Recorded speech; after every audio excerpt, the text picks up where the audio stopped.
All right, let's go ahead and stand for the Pledge of Allegiance.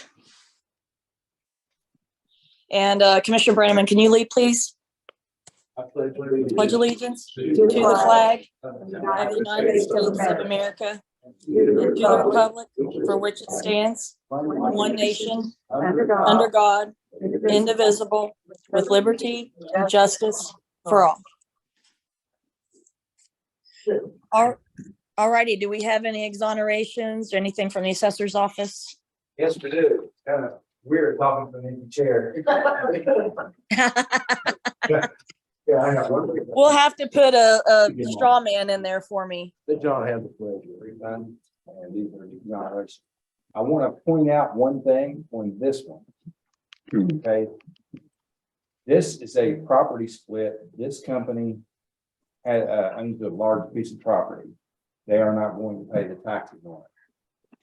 So someone else had purchased 3 tracts of that property.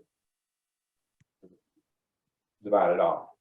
They want to pay their taxes separately, and if they make that request, we have to fulfill it. So the reason we're exonerating this ticket, I have 3 corrections of assessment to be filed after you do this. That makes up that exact amount. Okay. So, and then this is that's a different consolidation. These are the exonerations. Yes, sir. I make a motion to approve the exonerations and present for the commission. Second. All those in favor? Aye. Aye. Yeah, they'll, okay to stamp your name, Allison, Ms. Taylor? Yes, please. You did. Okay. We have a refund that is created by the exonerations. Okay, I'll make a motion to approve the refund in the amount of $396 going to Danny Damron. Okay, second. All those in favor? Aye. Aye. And now these are the 3 corrections of assessment. You want to go ahead and do that one. Okay. We have a combination. Is this just a consolidation of properties for Ivan Elliott. I'll make a motion to approve it. Second. All those in favor? Aye. Aye. These are the 3 corrections of assessment we spoke about. And one of that was in the exoneration list. There's 1 ticket for $799.34. 1 ticket for, I'm looking upside down, so $1231.30. Yes. 1 more for $1294.32. Yeah, and those all add up to the 3,000, whatever it was on the other one. Okay, I'll make a motion to approve the applications for correction. Second. All those in favor? Aye. Aye. Okay, I want to point out, I just noticed that there's a phone number on the Zoom call that hasn't identified themselves, ends in 4805. She can't identify. Phone numbers can't identify themselves because they're on the phone, so they can't type the name in. So they called in, they're not zoomed in? Correct. It doesn't distinguish. Okay, it doesn't distinguish on here. All right, thanks for clarifying for me. Yeah, they're on.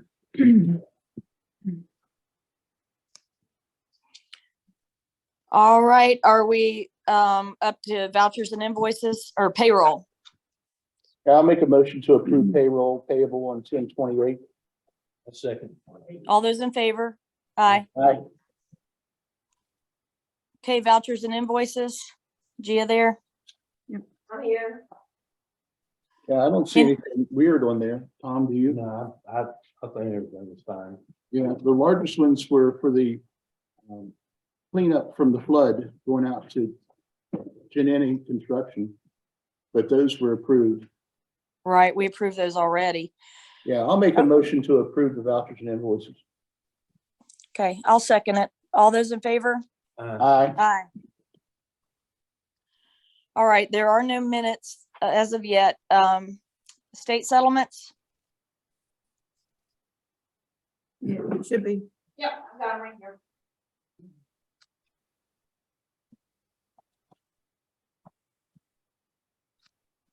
There's just one page. Well, that's a blessing. Yeah, so I'll make a motion to go ahead and approve the estate settlements. One second. All those in favor? Aye. Give it to Amy so she can stand. Okay, Okay, let's go ahead and talk about the press release.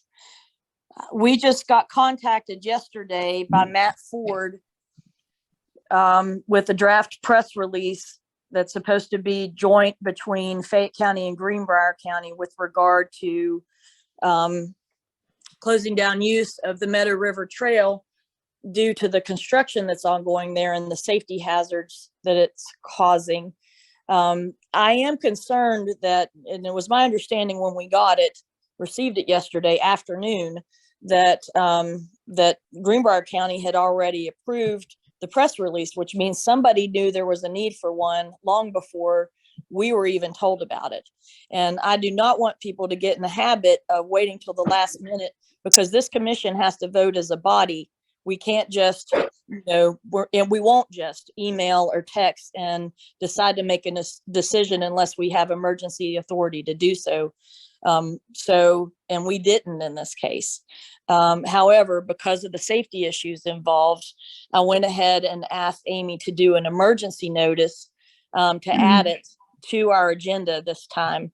But I want to be clear, because we have some repeat offenders on these last minute requests, and this is one that it's not acceptable to drop this on us the day before a meeting or even with this short a notice unless it is an actual emergency. Greenbrier County had more of a heads up, and we get it after they've approved it. That means we didn't get sufficient heads up.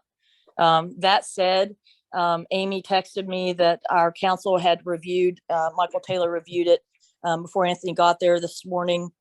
And I know I emailed it to Anthony yesterday. Anthony, do you have any issues with that press release? no, Because he was the one I really wanted to consult with, because it's threatening that we'll prosecute offenders. So I didn't want to commit you to prosecuting offenders. I'm assuming it's only going to be limited to the area where they're working on it. Matt, you want to chime in on that? Yeah, so let me chime in real quick on your previous statements. I mean, I sent it in. I really didn't even realize there was a meeting today. So it was whenever the commission felt comfortable approving it. There was no rush, no pressure, no habit to rush anything. So as far as closure, it's for the sections that are owned by Fayette and Greenbrier County. The whole section is still in the construction phase, from Nowland to Raynell, and what's not under construction is under design and hasn't been repaired. So right now, none of it is really safe to use. There's one section between Russellville and Nowland that's somewhat usable, but it was damaged. Some of the crossings were damaged in the rain this past summer, and there was some standing water when Commissioner Luises and I were out there. So that's going to be addressed. But yeah, for right now, it is the entire section that the commission's. Okay. And the only other issue is adequate posting. I mean, I'm assuming you guys are going to your contractors will put signs up. Yeah, there's been discussions with Greenbrier County. They've purchased some signage, and since the trail kind of goes in and out of Greenbrier and Fayette County, there's already some signage at the trail that says it's closed, but additional will be posted. well, when did Greenbrier County find out about this, the county commission? About the public notice? Yes, Oh, it was yesterday. The commission hasn't met. It was their lawyer that had approved it. I think most of this is a big misunderstanding. Okay, well, here's the thing, like if you send something that you need us to approve, please let us know when, like the time frame on it. Because to me, it read like a safety issue. And therefore we put it on an emergency notice since we were having a meeting today. But had I known, and it does still sound like to me it's time sensitive, but if it wasn't, we should have put it on our meeting later this month. Yeah, it's not necessarily time sensitive because the trail's already been closed. I mean, it's been posted. It's on the Rails to Trails website. It's been under construction. Mainly this was a reminder because we were still having issues with ATV use on the trail. And with the incident this week. Yeah, Okay, well, for a reminder. as long as, you know, hopefully you got Anthony's point about where it being posted, like, you know, if whoever is making the accusation needs to provide evidence that the person who was using the trail would have, you know, had notice by one of the posted signs, you know, if they're trying to enforce it. Like that's going to be an element of it. So if you're reporting something to us, be sure you give him, you know, detailed information on where the sign was posted and that sort of thing, because it's impossible and still going to be hard to prove. Yeah, You know? well, it's one piece, and there's a lot of discussions we need to have about and who ultimately manages the trail and who's going to enforce the non-motorized use restrictions. There's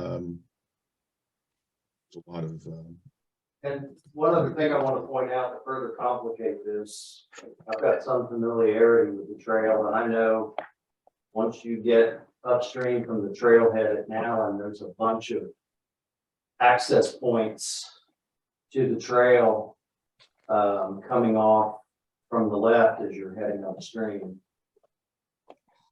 So realistically, we're gonna really need to have signage, not just at the trailheads, but at other access points as well. yeah, there was signage like at multiple locations along the trail, and those signs get stolen. Imagine that. Yeah, and then that area that you're referring to where people just come off of the hillside, Greenbrier County paid 2 or 3 times to have those blocked, and you block one, they just move over 20 feet to the left, make a new trail. You block that, you move over, build another one. We can only control what's within our control. Yeah, what the hope is, you know, obviously this project's been ongoing for a long time, and some of the restrictions have not been enforced just because it's difficult to enforce. And we haven't, you know, signage is fairly recent. The public notice will help. We just haven't. And then, you know, it's like that section you're referring to is in Greenbrier County, but if a Greenbrier County deputy sheriff responds, it takes them at minimum 45 minutes to get there if something happens. So it's a difficult area to enforce, but we're hoping that once the trail's done and it's used for the purposes that it's intended for, the non-motorized use, that it'll kind of somewhat police itself, similar to what other rail trails. If someone's out there walking, and you know, most ATV riders don't want to be on a trail with people that are walking because it's an issue, but it just hasn't been used to its full potential yet. All right. Well, based on our discussion, I go ahead and move we approve the press release. Second. All those in favor? Aye. All righty. I think we're on the exhibit list now for the next 10 minutes. So Anthony, you want to present your new hire request? Certainly. Our new proposed hire is Amy McLaughlin. She has about 4 years experience. She's currently working as a clerk for Judge Callahan in Nicholas County. She's had somewhat of an interesting career path. She started out with a large defense firm in Charleston, and generally speaking, those jobs are only given to, or only offered to people that did very well academically. She made law review when she was in law school, so that also speaks highly of her academic credentials. But she ended up deciding that it consumed too much of her time working for the large firm, and she left the firm, and she's been clerking for Judge Callahan. She seems to have an interest in outdoor recreation, so hopefully once she starts, she'll stick around for a while.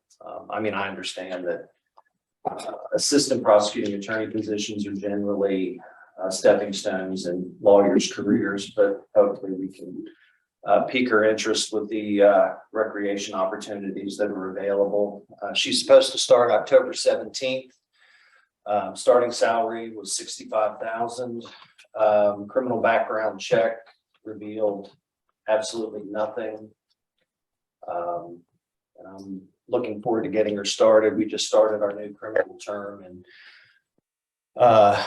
being in one lawyer short, we are struggling to keep up, but you know, it's the hamster wheel. It goes round and round at different speeds from time to time. But she doesn't have any criminal experience, but essentially I'm going to have her shadow the rest of us for the remainder of the current term. And then my plan is to start assigning her cases for the January term. Well, she does have the insight from being a law clerk where she Yes, saw yeah. those criminal and Yeah. abuse and neglect cases. So I know Judge Callahan interacts pretty substantially with his law clerk. So I'm sure, and in fact, a lot of times his clerks sit in the courtroom during during the mundane hearings. Yeah. So she's probably observed quite a bit. I've covered that with her, and she told me that pretty much all of the hearings she was in the courtroom. So she will at least have the benefit of, and she reviewed the court file prior to hearings to get an understanding of what's going on. So she has a framework to work on, but it's okay. So when is she going to start? October 17th, which is a week from Monday. All right. Well, I move that we approve this hire. Second. All those in favor? Aye. Aye. All right. Congratulations, Anthony. All right. I'm looking at the exhibit list. Let's go ahead and skip down to number 9. It looks like a quick one we can knock out. The letter regarding lease or purchase of property from Solid Waste Authority. We, have discussed in several meetings that since we are going to hire the litter control officer to work for the county and not the Solid Waste Authority, that there is equipment that we helped purchase in the possession of Solid Waste Authority that we're hoping it will sell or lease to us for the litter control officer to use. And because we've had some difficulty and they're all volunteers on that board to get them to come to a commission meeting, we decided to send a letter to request formally that they put this on the agenda and vote on it. And we're also attaching information to show where we had paid for almost half of the vehicle and the purchase price for those items, just to remind the board, especially for those members who weren't members at the time, what the dollar amounts involved are. So I've reviewed the letter with Amy and made some changes. Commissioners, are you guys good with that? Yes. Yes. So I'll make a motion to approve the letter.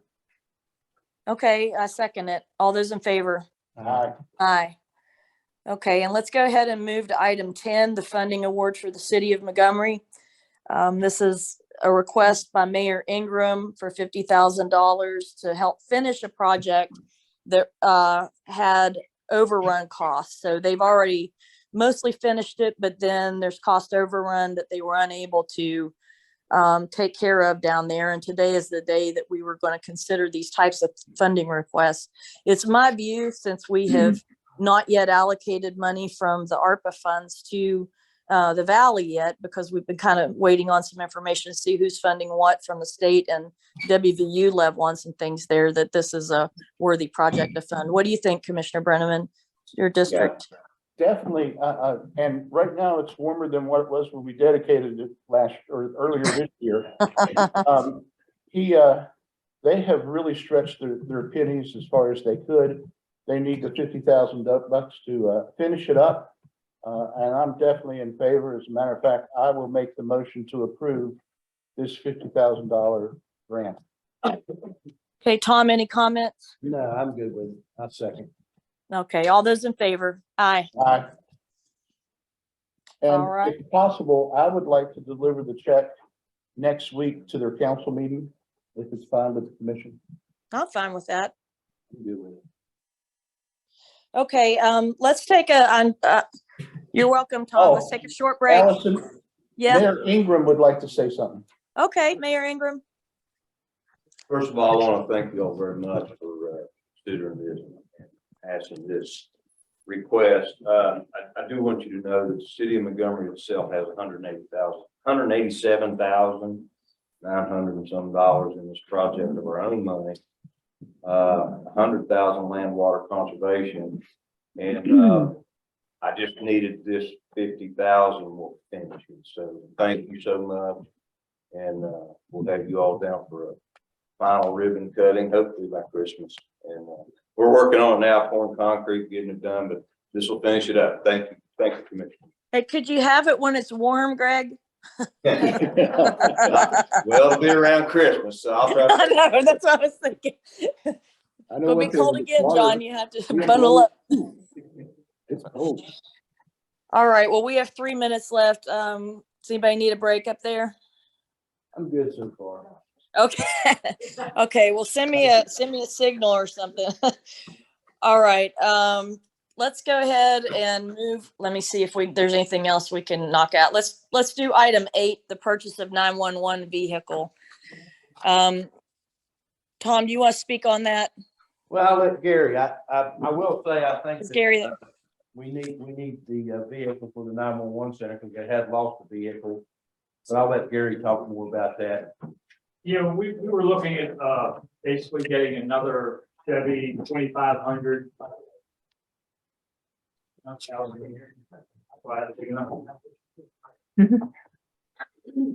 We were looking at getting another Chevy 2500 vehicle for several reasons. Number one, we have several generators there. The Kevin's vehicle, which is Tahoe, struggles to pull. So the only vehicle that really can pull it is 2500 that I'm driving.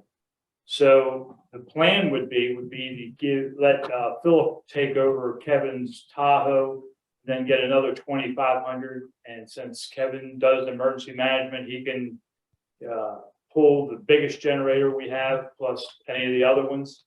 And it gives us 2 vehicles that can pull generators, plus maybe in the future, if we would ever get another plow, we could put another plow on that, which gives the county access to having 2 vehicles, 911 center capable of plowing. Mine already, the one I drive already can plow. So that's what we're looking at. And as we go down the road, as anybody that's ever shopped for vehicles recently knows, you call the place and they're gone. So having this set that we can go ahead and buy it without, okay, well, we gotta wait until we get approval, and then by the time we get approval, it's gone. And that's what happens today if anybody shop for a vehicle.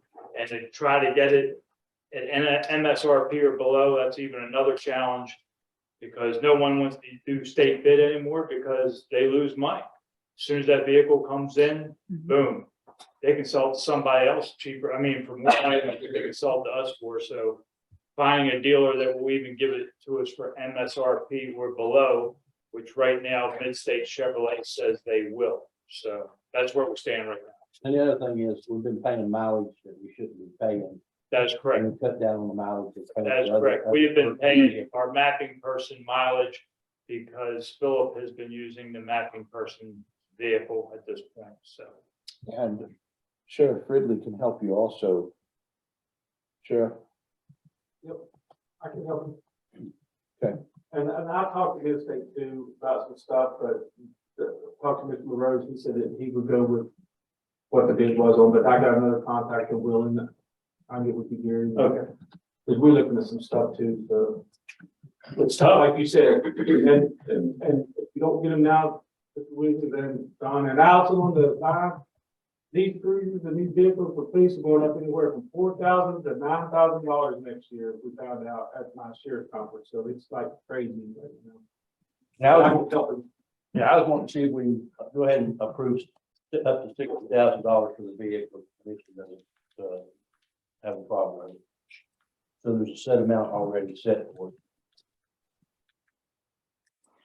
Right, so what we're approving today is to spend up to how much? 60,000. Up to, He said 60,000. 60,000, in our opinion, would get the vehicle, get it striped, get the lights put in, the radio put in. We should be fully operational for 60,000 or below. okay, and for the record, it's Philip's car that went under, and he maintains the towers for our communication and stuff, and does have a need to drive. And of course, our mapping person does as well, because she goes around and make sure our 911 mapping is accurate. So those are high need transportation. They need those cars to do their jobs. I move that we approve the up to $60,000 for the purchase of the truck the 911 director described for the 911 center. A second. All those in favor? Aye. Aye. All right, moving on to the 9:30. Katie, is Katie there? Hello. Hi, I'm Katie Johnson. I am the prevention coordinator for the health department in a program called the Integrated Community Engagement Collaborative. I've stood before you before, right? So we're implementing the Eisman prevention model here in Fayette County, and our goal is to delay the initiation of substance use, delay or prevent the initiation. We're heading into year 4 collecting student data, and our data is showing us that over 50% of our kids are not engaged in meaningful activities outside of school. They have a lot of free unsupervised time on their hands, and we know that this is when our data shows that it's when they're most likely to initiate their use. So I would like a conversation to be started. This is not a request for a park program, but I would like to start the conversation in having a dedicated park director and a program that we could start as a pilot program and learn from that and engage our kids in our summer hours. We have built through the collaborative and through the Life of the Fayette Prevention Coalition, a really secure network of partners that we could use in this program. And as you're probably aware, there's some opioid settlement money coming down the pike soon. And if we invest this money in prevention, we're going to get the best return on investment. For every $1 to $2 spent prevention, $20 is saved. So not only would this park program engage kids in meaningful things, but then it would be a really powerful youth development, build coping skills, resilience, connect them to Fayette County. Anthony was talking about his new employee. She's into outdoor recreation. That would keep her here. If we can introduce our kids to that kind of thing, they know that it's available here. Not a lot of our young children know that they can do this stuff. If we can really engage them, it could be our future workforce. So Katie, I want to make sure I'm correct. You're looking for us to engage in conversation with you concerning a day camp Yes, at the park yes, and a person that could run the day camp just for the summer. yes. Okay. All right. Yeah, in my mind for this 2023, it would be a 4-week program as a pilot. Ideally, it would be all 10 weeks of summer, but I think we should start small and learn from that. What would be some of the programs that you would like to see done? So what I would like to see is, this is modeled off a program in Morgantown called Go Park.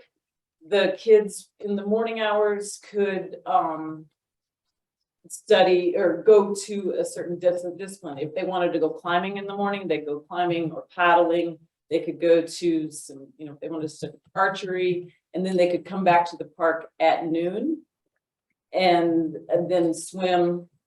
We could also have things at the park in the morning, you know, like swimming lessons. There's a lot of our kids that don't know how to swim. And then in the afternoon, they would have supervised unstructured time, which is a very important part of childhood. So. I'd like to also see, and I'm glad you said swimming lessons. I'd like to also see firearm safety in there. Just a Yes. couple of public safety sorts of things for, you know, a water-based community and a hunting Definitely. community. Definitely. And shooting sports is something that we would like to focus on. So they, Well, go ahead. so basically you want to work with the Park and Rec Board, Yes, basically where this is going. Yes. Just working with them. the Park and Rec Board, Active Southern West Virginia, the Family Resource Network, all support this, for, WVU Extension. There's at one time, well, I'm not gonna say how many years ago it was, but it was a long time ago. The churches used to get together and do church camps. For the youth of all the churches.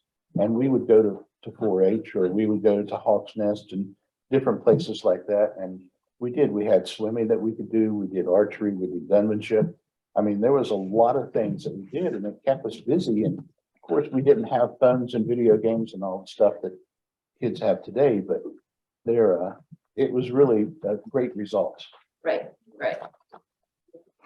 And I'll say too that I spoke with Katie and Anita and Terry from the health department about this a couple months ago, and she's made more progress since I became involved. But I connected them with the Boy Scout camp folks too to see if they could do, you know, trips up there to use their resources to teach kids how to do things that are available, you know, rock climbing or whatever. They're kind of in a controlled environment up there. And I think that was a successful meeting, wasn't it, Katie? Yeah, thanks for bringing that up. Yeah, the Boy Scouts are happy to provide their resources for us at no cost unless we need a guide or some skilled training. So They're happy to work with us. So you can go up there and utilize your people to. Right. Okay. Yeah, we could utilize their people, you know, for a cost as we would if we went to one of the outfitters. But then we could use some of their property for no cost. Transportation would be a big one. We've been working with the schools. I haven't started a conversation about the specific thing with the schools, but they've been a great partner.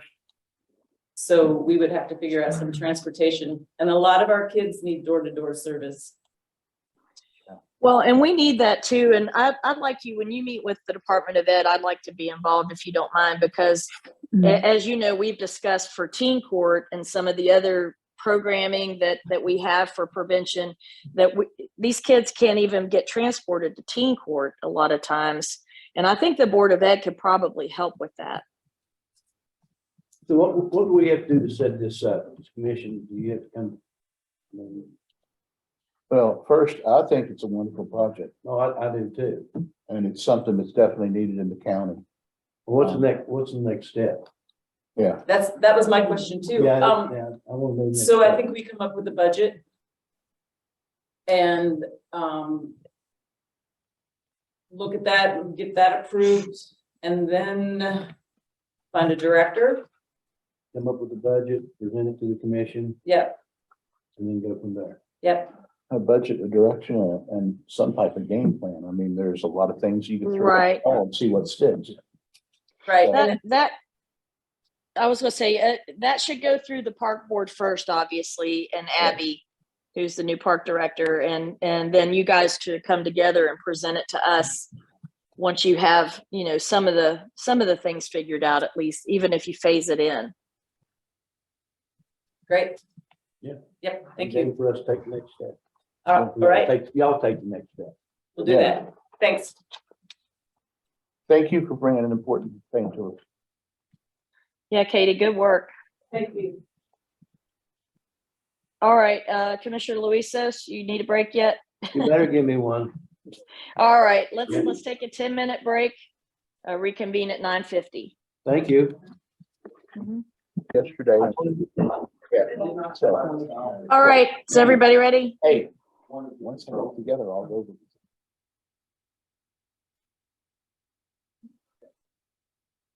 Are we ready? Yes. Okay, just checking. All right, since our next item is a public item at 10 o'clock, let's go ahead and move to the county logo at 10:15.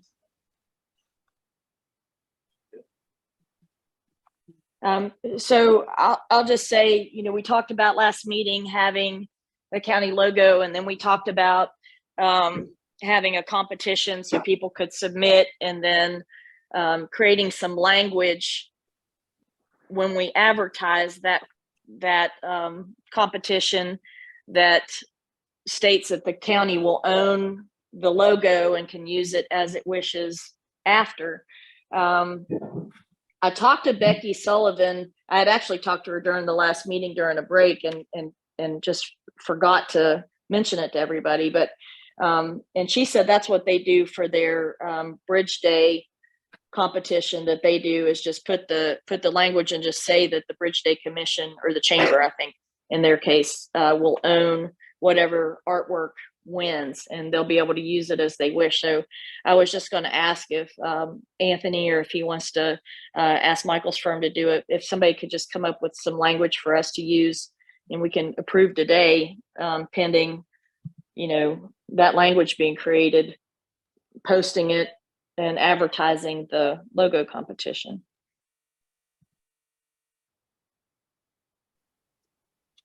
Anybody? Well, I can do it unless you guys have something already prepared. I don't have that. Okay, and I'll ask Becky to email me what they use, and I'll send it to you. But anyway, so I move that we go ahead and get started on that. Once the language is created, that we advertise the logo competition. I second. All those in favor? Aye. Okay. And Ms. Taylor, I think Yeah. to make sure we're going to advertise it, and then if we need be, we would do an RFP for a designer maybe to take and enhance that design that we picked, or different parts of different designs maybe to come up with a logo. Either way, correct? Okay, that might require different language. What do you think, Anthony?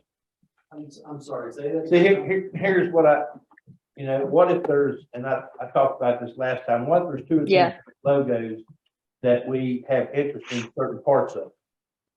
And we say, okay, well, I like this one and I like this one. I'm tied between somewhat of a design, this one, and something another design has in here. Why don't we combine the 2 of them? And then maybe we'd have to get an artist or someone to put the design together afterwards. I mean, I'm just looking at not sticking to one logo if we have to. Maybe there's 2 different logos we like and somehow combine them. My only concern about that, and I agree with you, I think that may happen. My only concern is, artists' pride in their work, that they might not want us to extract, piece, then kind of it creates a disincentive maybe for them to submit their work if they know we're going to cannibalize it. I mean, I guess it would hinge on the terms of the request for proposal. Yeah, and that's that's the only reason that, that's why I think I didn't like the language to start with, because then we could piecemeal it if we had to. I'm just saying it may be an issue. I mean, but I also think we really, really need to make it clear to the people submitting those logos that may happen. Kind of what Allison said. I mean, I could see artists getting offended if you. Definitely. And then of course the other question is, would you like portions of logo A and portions of logo B, and they were done by different artists? Who does the finished product?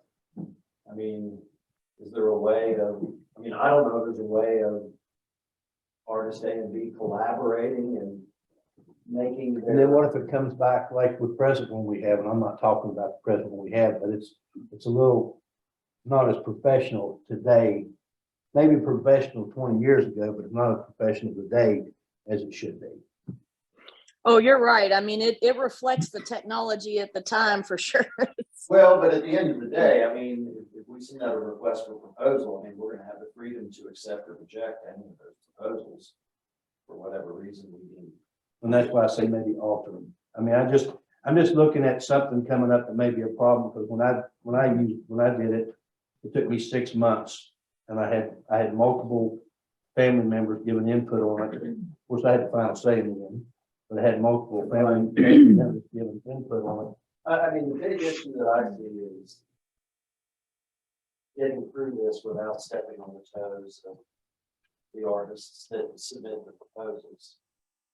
I'm not an artist. I can't say I've ever dealt with artists, so I don't know whether that's something that's feasible or not.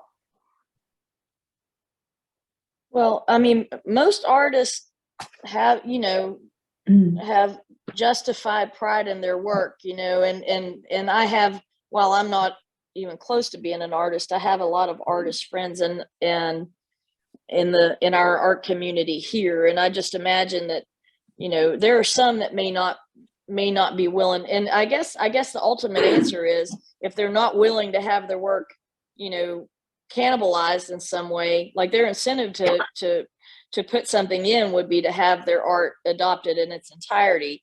And if they don't want to, have it cannibalized, then they would not compete, is what I think the consequence would be. I don't think there would be a big deal for those who submit it. They know that we may take elements of theirs and not elements of, and use and combine with elements of others. So I think if they submit, it's kind of do it at your own risk, because we may, just use parts of your art. And Amy, But it wouldn't be like a competition where we would give an award if we only took parts of their art or anything, Amy just had a point.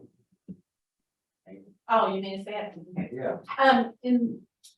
I've kind of sat in the periphery of, 2 other logo designs for the county, and it's like you find one designer that hits most of your marks, and then they will work with you 2 or 3 more times to come up to help you develop exactly what you want. So you can still find somebody that gets as close as you like, and then they'll work with you to fine tune it. So if there's something that you like from another design, you wouldn't necessarily copy and paste it, but be like, hey, we add this. And I think when the park did their logo, it went through several, and then Solid Waste Authority did the exact same thing. I mean, that makes sense to me. I can go more with that than, yeah. Yeah, me too. That's a good point, Amy. All right. So I move that we go ahead and move forward with the solicitation for logo designs once Anthony gets the language together for us. Second. All those in favor? Aye. Aye. All right, let's move on to 10 o'clock. We've got the Gig Ready Consultant and ISP Award.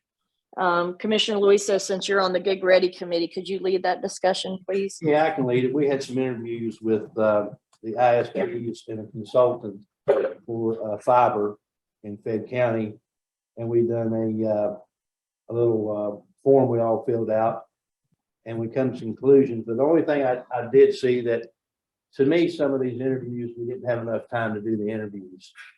But I know that I would like to go ahead and, does anybody have any questions on it? I haven't said much, but. Well, I'd like to just clarify one thing is that this is for the Gig Ready program that the Secretary of Economic Development had for broadband, to expand broadband in throughout the state. And we were selected along with Nicholas County and Montgomery and Ansted to put together a team to try to come up with some things. And this is part of that effort. And the commission, minus me, but the other 2 commissioners, and we engaged Jeff Proctor, who's on the Broadband Council, and other members of our staff in a group to review these proposals and then conduct some interviews. And they did, and they came up with some recommendations, which we're about to hear now, so the commission can vote on them. Well, I would like to go ahead and, vote for the ISP be gigabit. Well, I would like to make a motion and postpone this until October 19th. Based upon some information I received, I would like to make a good, clear decision. And I would like to push it till October 19th. So we have two motions on the table. Let's start with now, before we hear Commissioner Luis's motion, John, what is the information? Well, I like Commissioner Luisa said, we didn't have enough time to properly interview. Just a 1 hour slot for this important of a decision wasn't enough time. We could have went to an hour and a half to 2 hour part for each with these, important people came in and spent their day with us or part of their day. Because there was still a lot of unanswered questions. Did you have a problem with the, information on consultants or, ISPs? Both. Yeah. Okay. So you didn't think there was sufficient time on either? Because it was my understanding that the consultants were the ones that required more vetting. Yeah, and that's one of the things I mentioned. I believe that the, consultants, I think you needed more time for the consultants. I do agree with that. And as far as the ISP, I think that out of the two that we've interviewed, I'm pretty sure that neither one of them would change my mind, but the consultants, I mean, I could go with that. What was my understanding, I had a discussion I've discussed it with Commissioner Luis and Jeff Proctor to find out what happened at the meetings. And I spoke with Jeff yesterday and he told me that Gigabeam and CityNet were very close as far as your all's ratings of them. And that what distinguished Gigabeam was that Gigabeam was able to offer a program with the lowest cost, I guess, internet, which would appear to serve our population better, that it would be more affordable, where CityNet did not have a similar program for the same, thing. Right. Is that? Yeah, that's correct. And I asked, I might mean to throw anybody on the bus, but I asked CityNet when they come up with certain things, I ask certain questions and they just sat there and Gigabeam, when I asked certain questions, they answered the way they should have answered, in my opinion. And Gigabeam did say they didn't have a problem with working with other ISPs. Okay. Also what they said. Do we have a time constraint on this? Like, when are we supposed to move forward on it as far as the state is concerned? Now, well, I think Amanda would probably be the best one to talk. Yeah, and I should have mentioned that Amanda from Region 4, who's the broadband expert, was involved in this as well. Are you there, Amanda? Can you weigh in on this, please? Good morning. So the time constraint was, obviously the sooner the better. The more, when you get someone on board, that's when you can actually start to work through things and figure out what projects may be eligible for certain funding sources, whether that's gig ready or whether that's another funding source. So there's not a specific deadline that's set that you have to have someone selected by this time. But the sooner the better, that you can kind of start to vet through certain things and figure out what funding sources you may be able to pursue. Can I ask you a question, Amanda? Sure. If you just use if, John, because if you need more time, I don't have a problem. But if we went ahead and made a decision on if it could be done, if we made a decision on ISP today, is there any way that the commission can start working with that ISP to see what they're willing to do? Or would it take the consultant to be the one discussing it with the ISP and the commission? So let me make sure I understand your question. So you just wanted to make sure that if someone were selected today For the ISP. For the ISP, that you could start moving forward quickly. I mean, you can start working with discussions with them. Well, he's wondering if we have to have them both on board in order to make progress at this point. Yes. If we selected an ISP, could the ISP get moving without the benefit of having the consultant selected? Is that what you were asking? Yes, basically talking to them and see what they're will do it after PIT. Okay, yeah, you can start talking to them at any point once they're selected. The benefit of having the consultant on board is they're the ones that have to design the project. You know, the ISP can tell you where they're capable of going and what they're thinking, but the engineer has to actually design it. So And maybe- that's, And maybe funding too. Now, that's what the question I have is it may be the funding that they may have themselves. I guess we can start negotiating all that prior to the consultant, if they're willing to talk. yeah, you can absolutely start working with the internet provider and start working on your O&M agreement, your operation and maintenance agreement, to kind of hash some of those details out, you know, and choose the consultant at a later time. But I think when you actually start vetting projects, that the engineer is going to have to be involved in that. They're going to have to help with the design, the permitting, and all of the little intricacies that go along with it.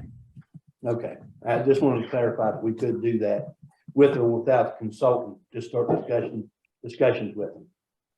I have another question for John. John, do you think we need to do another set of like a second round of interviews in between now and the next meeting?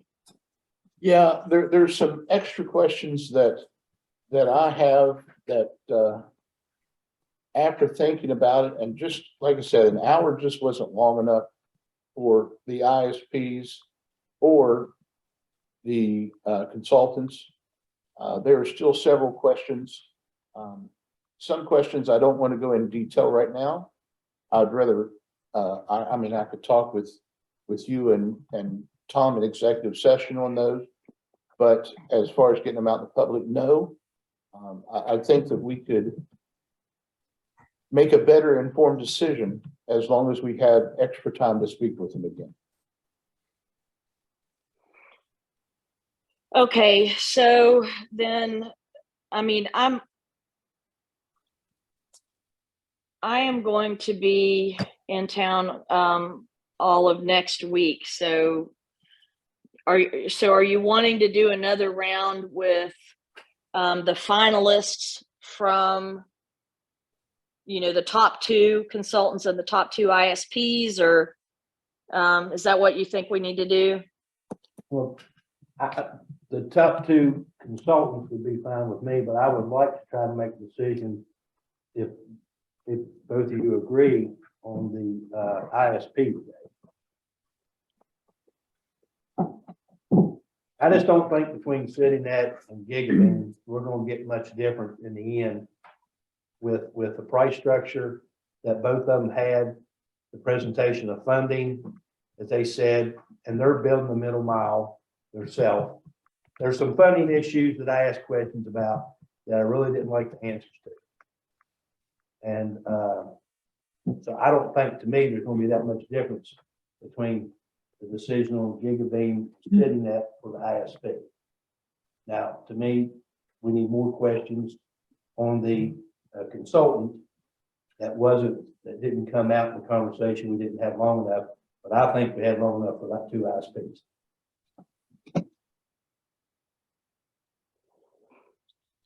John, do you have anything to respond to that? Well, let's see. I could agree with the Gigabeam comment, and I agree with the other. However, I think that when we do them, we need to do them both together so that they can start working together at that period of time. So I agree with Tom on the people from out of Bluefield. I just like to do them both at the same time on the 19th. Because there may be something else that comes out with the consultants. So are you saying if I make a motion for Gigabeam, the only thing you want to have more time with is the consultants? And yeah. Is that what you're saying? Yeah.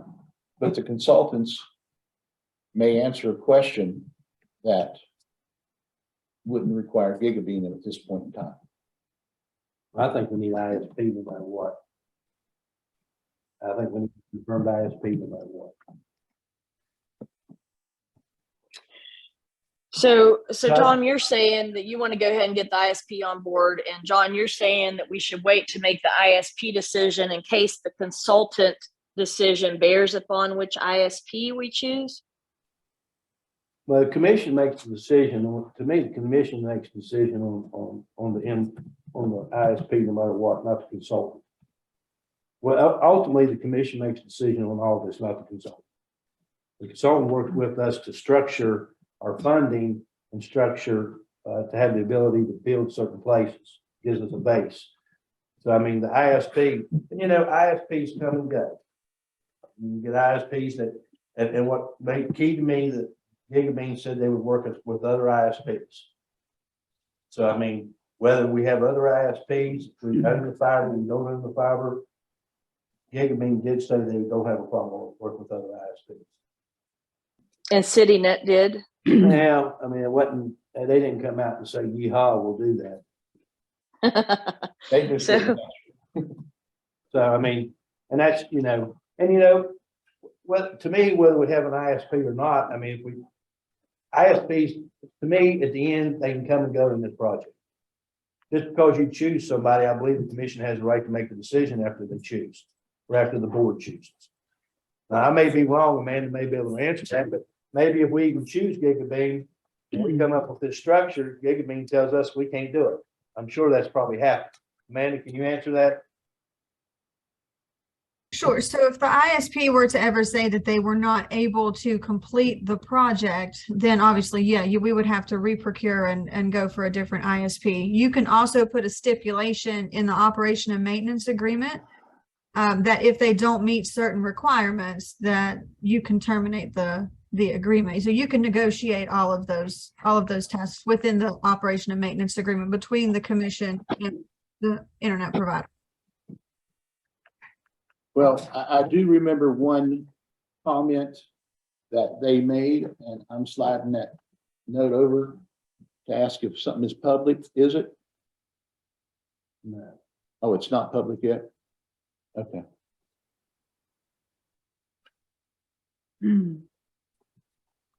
I just think that we should postpone it until the 19th.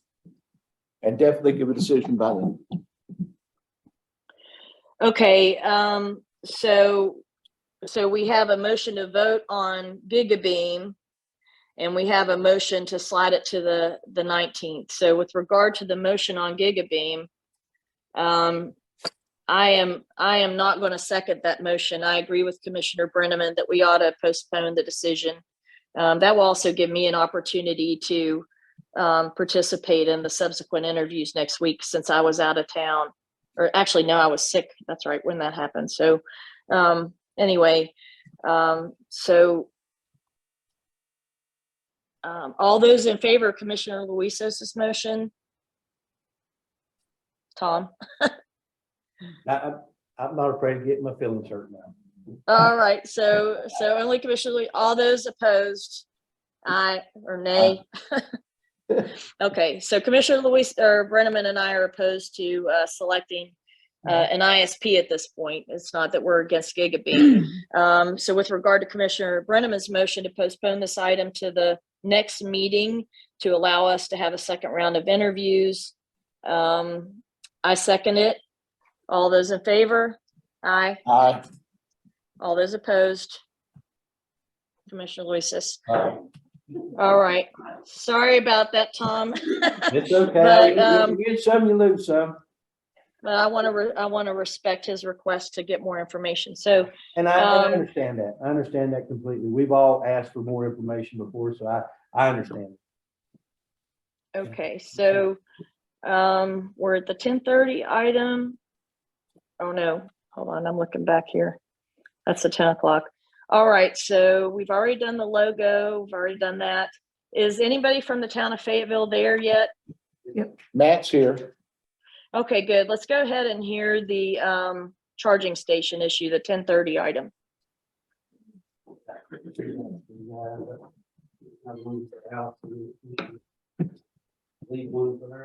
Yeah, might as well. Okay. All right, so first of all, thank you guys for taking your time. As a lifelong Fayetteville resident, it's always an honor to come in here and discuss business. So basically what we're talking about today, three things, three parts, I guess, is the program, which is to donate electric charging stations to nonprofits throughout West Virginia. So this is done through the West Virginia Electric Auto Association and Dr. Charles Chip Hickey. Talk about the equipment that we have already received, and then talk about the ask, which is from the county at the location. So on the first page, it talks about the program. This is a letter that we received. Basically, this program reached out to Regional 4, and they identified Fayetteville as a great location for a charging station because of the proximity of other charging stations. So talks about there is one in Marlington, which we'll get into here in a second. There's a couple articles here in Marlington. This is a level 2 charging station, which is a destination charging station, which allows them to charge their vehicles while they're doing other things like dining, which I think would be great for the economy in Fayetteville, was just doing shopping and browsing through the community. The next one is an application. I kind of included that in case you guys would like to get anything for the county. Talks about the criteria for that. This kind of shows the email, shows the correspondence that started. It actually started in July of last year. We were planning on putting it at the visitor center, but the issue we had there was there's some things going on at the visitor center, and we've since relocated, so we didn't do that. Talks about the nearest one being Hawks Nest. The next nearest one would be the Sheets in Crossroads Mall. It talks about the ones currently in Fayetteville. They're inadequate. There's an article of the city of Marlington. There's some great quotes in there. It answers a bunch of questions. This is a universal charging station. It will charge all electric vehicles, including Teslas and GM and other products. They're really happy with it in Marlington. Causes people to kind of detour and stop in Marlington and spend time in the area. The next one is talking about the type of equipment we were getting. Kind of a good statement there is it's up to 31 miles per hour. So for an hour charge, you'll get 31 miles of use. So that's what you're really looking at. And then the last question. Matt, Yes. sorry, but Yeah, no problem. you just blew my mind. With an hour, you get 31 miles. That's what this says. I'm not a electric. I don't know if that's. They'll get 30 miles an hour wherever you're going. Yeah, but it's 30 miles to the next charging station. Yeah. So I don't know a whole lot about electric charging station or cars, so I don't know. I mean, they said it's a destination charging, so they have. So it might be different than the Teslas or whatever, or these Yeah. Teslas do. Yeah. I haven't read it. I mean, I'm glad you're talking about it. Keep going. I had to ask that Yeah, question. yeah, so absolutely, but yeah, I know there's a lot of downsides of electric vehicles because of that, because of the range, one of the big things, and you know, if you're running on E for gas, you just go to the next gas station. You're trying to find a charging place for sure. Well, Matt, Yeah. from my perspective, well, I didn't see this paperwork, so I didn't get it in my packet, so I don't know where all they are, but I think it's the first time I've seen it too, Miss Taylor. Yeah, I don't think that this was sent to us. I don't believe. I didn't. no, Matt just gave it to Yeah, us. Yeah. okay. Usually we would like to see that stuff in advance of the meeting because it's kind of hard to get up to speed. But really, my only concerns, I don't need to be convinced about the need for charging stations in the state of West Virginia, because we're probably one of the only states that have the fewest, I'm guessing, because the other states are larger and electric cars are more prevalent. But with our guests coming from those states, we probably do need a way to help them fuel up. My question is, though, you know, where would it be located, and what's your assessment of the traffic issues and that sort of thing, or the length of time people would need to, you know, sit there on it? You know, is that going to be monitored? Do they have, like, can they just post up at the charging station if they're staying at Lafayette Flats or something? Or, you know, what what is the plan to kind of manage that? Sure, sure. So, getting the next one, the location that was identified, was across from the library, the hillside there, the last two spots, which would be like closest to the school. And using those, because it's a pedestal, so you would be able to charge two vehicles at once, so they're side by side is what they're looking at. So that's where we identified it, as putting a pole, in that grassy area, which would receive the electric, and then the pedestal will be right there at the parking spots. Do they use their credit card to charge this? So we are not Hour? charging, one option, like they did in Marlin, and they were asking for a donation. One option you can do, you can put in parking meters, that would charge, like say $1 an hour, because that's typically what it costs to charge a vehicle. So if we see that, because the town would pay the electric. So if we see that it's going to get expensive, then we can put in a parking meter that would, charge like $1 an hour, and that will cover the electricity. Whether anything's free, everybody's gonna take advantage of it. Yeah. That's one of the questions I had, because I was in Marion, Virginia, is it Marion somewhere around Winthville. And I actually seen one of these being used. I thought, that guy's stealing power out there. And I walked up to it and I said, I think it's the place is for that. And I thought he was stealing power to start with, because he has big long cord going to his car and everything. But I thought to myself, how? There was only one of them. I thought, man, they gotta be charged in some way that was added to his bill at the hotel. So I mean, I was just curious. Right. And John asked, I was waiting to ask that question. So it's it's actually gonna cost, so that will be on the municipal buildings. Yeah. So that's gonna be $1,445 if it's used per month, if it's used 24 hours a day for two cars.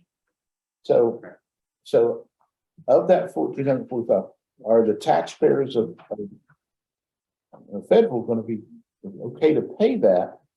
Or you guys definitely gonna have to put something out there charging with? Yeah, so Marlington said they really didn't see a difference in the power bill, because it's with another building, so it didn't really go up that much. So, obviously this would be a new ad, so that whole bill, we would, would fill it. So we were gonna leave it out there for trial to see how much it's used, to see what that bill looks like. And then if it becomes too much, then council was gonna talk about adding the parking. So it's actually on a separate meeting. Yeah, it'll be on a meter. just That's the way I would. Yeah, it'll have a pole set, and that pole will have a meter. As long as the municipality's paying for it, I don't care if you give away, we put 10 Yeah. out there. It's just like, it's an offering, that the town, kind of like we do recycling, recycling's free of charge. It's an offering that we would offer. So it's sort of like the offering that the county gives you guys by paying the jail bill. Sure, Okay, yes, sir. all right. Making I sure. like it. That's an involuntary offering, John. I do like it. I just wanted that, the cost and everything, because I know that hotel probably said you can access it and you have to pay more. Right, And I thought it was really interesting that they offered that. I thought it was, and there are options out there, kind of like a vending machine, it's like a card, and for your use, charge you in. so if you see it's gonna be a big expense, that's what you probably want to do. Yeah. Something like that. Okay. I think it's a cool idea, really. I like it. I do too. It's a good one. Are you? Allison, you have any other questions for Matt? Yeah, I did. So are you guys going to put a sign up for like a time limit, like how long people can use it?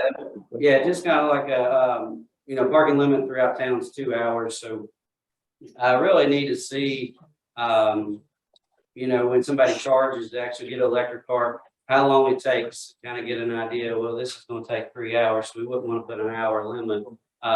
Try to see, what that looks like. So yeah, as the program gets up, there's definitely things we'll discuss and figure out. So this But is, to put- is in even a Tesla or this is an hour gives you 31 miles. According to, this Clipper Creek, what they're selling here, yes. It's just, Well, go ahead, Ms. Taylor. hopefully when they get here, they're not that low. They're just trying to top off or something. I'm just curious, I mean, it was just, now, I only get you that long, so I just, Well, there's a white Tesla around here somewhere because I see it all the time over here. Yeah, So there's perhaps several. if we would find that person and have them connect up. I'm sure it's on the internet, but I don't know what a Tesla looks like, but so I guess my main thing is that hopefully you guys will put something there so there's not, and the Fayetteville PD will enforce it. So there's not any fuss, because since it's on county property, we're the ones that are going to fuss too, when something isn't done right. Sure. Yeah, So just, absolutely. somebody says, well, Allison Taylor's parking her Tesla there, 5 hours a day instead of at her house, then, then we're doing something about it. It definitely gives a true meaning to a day trip. You Right. can go 30 miles. Yeah. I mean, I like Yeah. it. I like it. Yeah, it's And All right. it's the right place. Yeah, I think, that's why we were trying to not put it like town park or somewhere, so people could actually park the vehicle and enjoy Fayetteville. Go out and enjoy the town. Mhm. It's definitely cool. Yeah. All right. Well, I move that we approve the request, Town of Fayetteville. Second. All those in favor? Aye. Aye.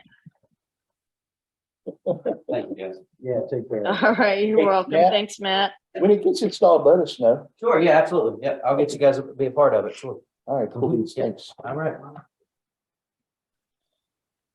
All righty. Let's see. Where are we on here? I'm looking through the exhibit list here.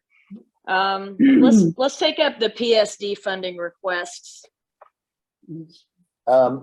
We have, Miss Taylor is here. Okay. Hey, Leslie. Hey, good morning. Good morning. It looks like we have two for the Economic Enhancement Grant Fund, and then we have one from Denise that I think we've been expecting based on a presentation we had earlier this year, and then the New Haven one that had been approved in 2019. So they're all a little different. Can you walk us through them really briefly and start with the easy two? Good morning. Melanie Cable from Denny's PSD is here today, and she may be better versed to talk about their project. So I'll let her talk about it, and I can answer any questions. Okay. Thank you. Melanie. Okay, thank you for your time. After we were here in June, and we did go ahead and go for the full project of replacing all of the original water lines that were placed in the early 70s. The total cost of that now has accumulated to $7.8 million. So we are, after the last meeting here, the commissioners showed interest in possibly helping us with at least some of the engineering costs.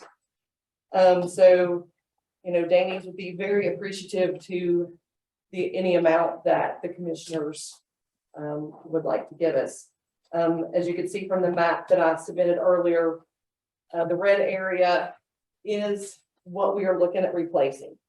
As you can see, it is the center of the system.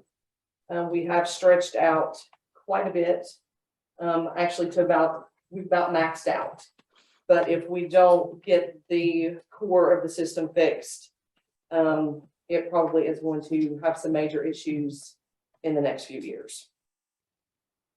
I have a question. Yes. I cannot think, it just slipped my mind. There's a place for people to come and stay. The Ponderosa. Yes, the Ponderosa. Yes. Are you working with him on getting him water? The Ponderosa was originally part of a project through AML, but after studies, it did not apply. It did not fall into the criteria. Unfortunately, with the Ponderosa, they are approximately about a mile from where our water line ends. If you look at like health department standards and those things, to have enough water turnover in a line that its size, it's just not economically feasible for one. Even though he is a business, he would approximately have to use about 30,000 gallons a month. How much is he hauling right now? It fluctuates. He usually hauls maybe a few thousand a month is about all he gets from us at this point. All right. So Now, if we could get a lot more people to build houses there. It's catch-22, because there's not water there, people don't build houses. But if there's not houses there, then you can't have enough turnover and to make it economically feasible.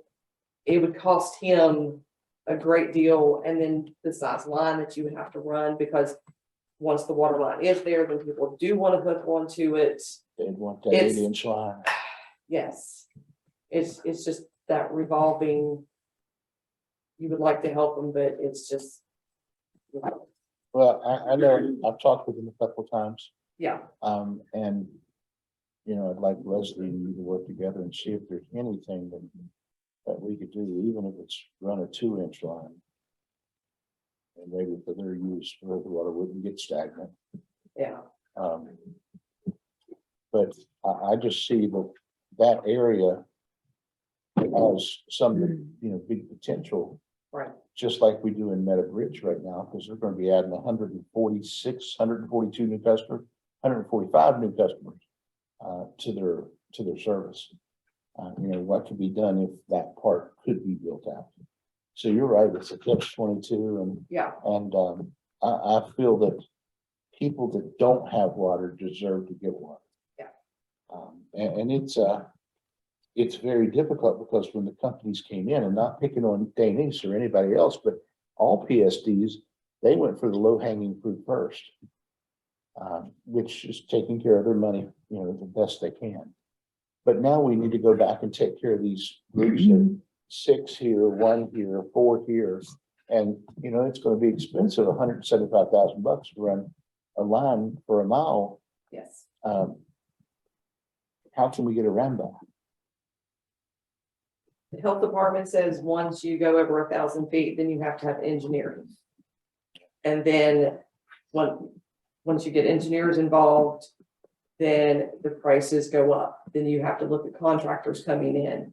Because the PSD we don't have the manpower to go a mile up the road and then continue doing what. So it's just that revolving door of, So Yeah. if we would take 20 steps, we wouldn't have to have anybody involved. Is that what you're saying? No, I'm picking on that. It don't work. I just, you know, go 1,000 for the time. You know? Yeah. 20 steps. you know, it's, But yeah, it's important that we give everyone water. I just, and I think that's what Danies has tried to do. We have stretched out. If you look at the amount of how far we are stretched out for such a small area, we cover a very large area. Even, you know, we've even run into the issue because part of our system has the Reno address. People think we're part of Greenbrier County, and they get upset because they think we've overstepped our boundaries. Then you have to remind them, no, we're still in Fayette County. how many miles is this total? It's about 15 miles is what we are looking to replace. And you know, this is the difference between water and sewer. Anytime you make a bend with sewer pipe, you got to put a manhole. Yes. So to do a 7-mile track, it's more than $48 million for sewer. Where, you know, water is a little bit less. Yes. So. All right, I'm sorry, I took over the conversation. Little tangent there. That's all right. I thought he was the lawyer there for a second. I know. Well, so I have a question about, obviously we don't have the full amount, 7-point-something million to just, you know, stroke a check for. If we did, obviously we'd do it for everybody. Have you guys applied for grants? And, you know, it would help us to have a dollar amount that you're asking. Do you need a matching or? That's where Leslie will come in. Lindsay, is this what we talked about a few months ago on just the engineering part?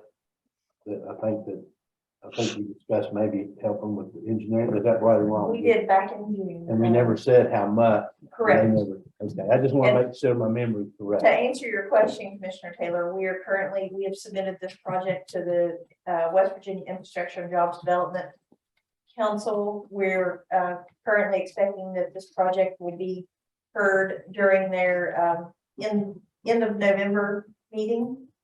Because once you submit it, it takes about 6 weeks for review. We are going to apply for funding through the Drinking Water Treatment Revolving Fund, both loan and grant. And we do anticipate asking for some economic enhancement grant funding to assist Davies with this project as well. Okay, so is it a good time for us to consider what we're going to kick in? Do you need some information through a study that will inform these grant applications, or is it something that once they are considered and money is allocated or not allocated, that you would look to us to try to help, top off the funding for it? Now is actually the time to look at that funding, and that is because especially when it comes to the Economic Enhancement Grant Fund through West Virginia Water Development Authority, they've encouraged they actually ask all project sponsors to go to your respective county commissions to request funding assistance before they will agree to provide funding assistance for your application.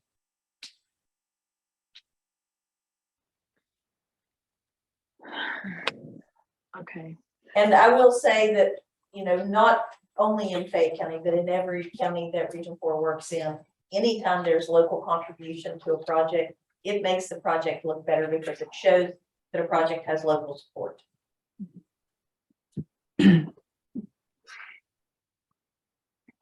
Now this project involves people who are unserved currently, right? I mean, you're doing some replacement work for served customers, but aren't you expanding also to unserved?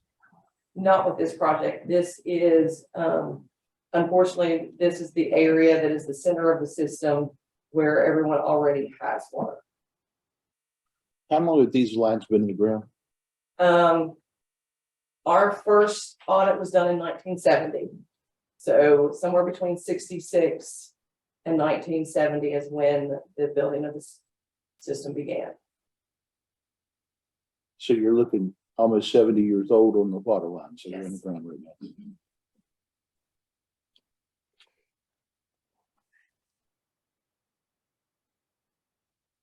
So wait there, Well, not 70. Almost 43, 60. right? Yeah.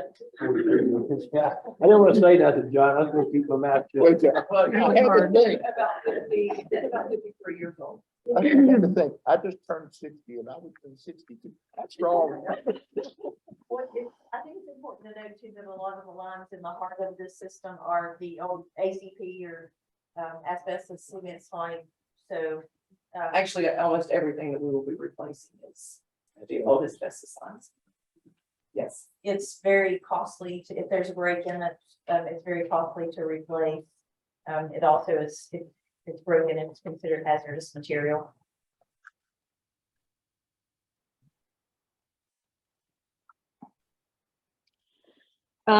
So John, do you have any comments? No, I don't. I've got all my questions answered. Thank you. Well, so I mean about where you stand on this as far as our priorities and stuff. I mean, for me, I know that we have that we've prioritized sewer and stuff out at, or building infrastructure and trying to put our infrastructure funding out there at routes 16 or 60 and 19. But I also know that we received an additional amount of money from ARPA that we could probably use to allocate to projects like this, at least in part. I mean, Well, one thing to help them with their grant applications is that they are, they've changed some of the things where they needed to check with all the county commissions first across the state with any issues that they had or any requests for funding. And if it wasn't feasible, because we put so much money out, we could give them a letter that they can send in with their application that lets them know that they, did fulfill their part by coming to the commission first for funding. As you definitely said, we don't have the ability just to write out millions of dollars in funding. Because we've already done quite a bit for the year. So that's something to keep in mind too. Do you know what the engineering, do you have any idea what the engineering cost would be? Well, we do have that in front of us here, but what I would propose is that for your next meeting, is that October 19th? Yes. Could we table a decision on this one until October 19th? And that would give Melanie and I an opportunity to come up with what we would normally call like a design loan budget. So what we would ask from the commission, can we table it until then?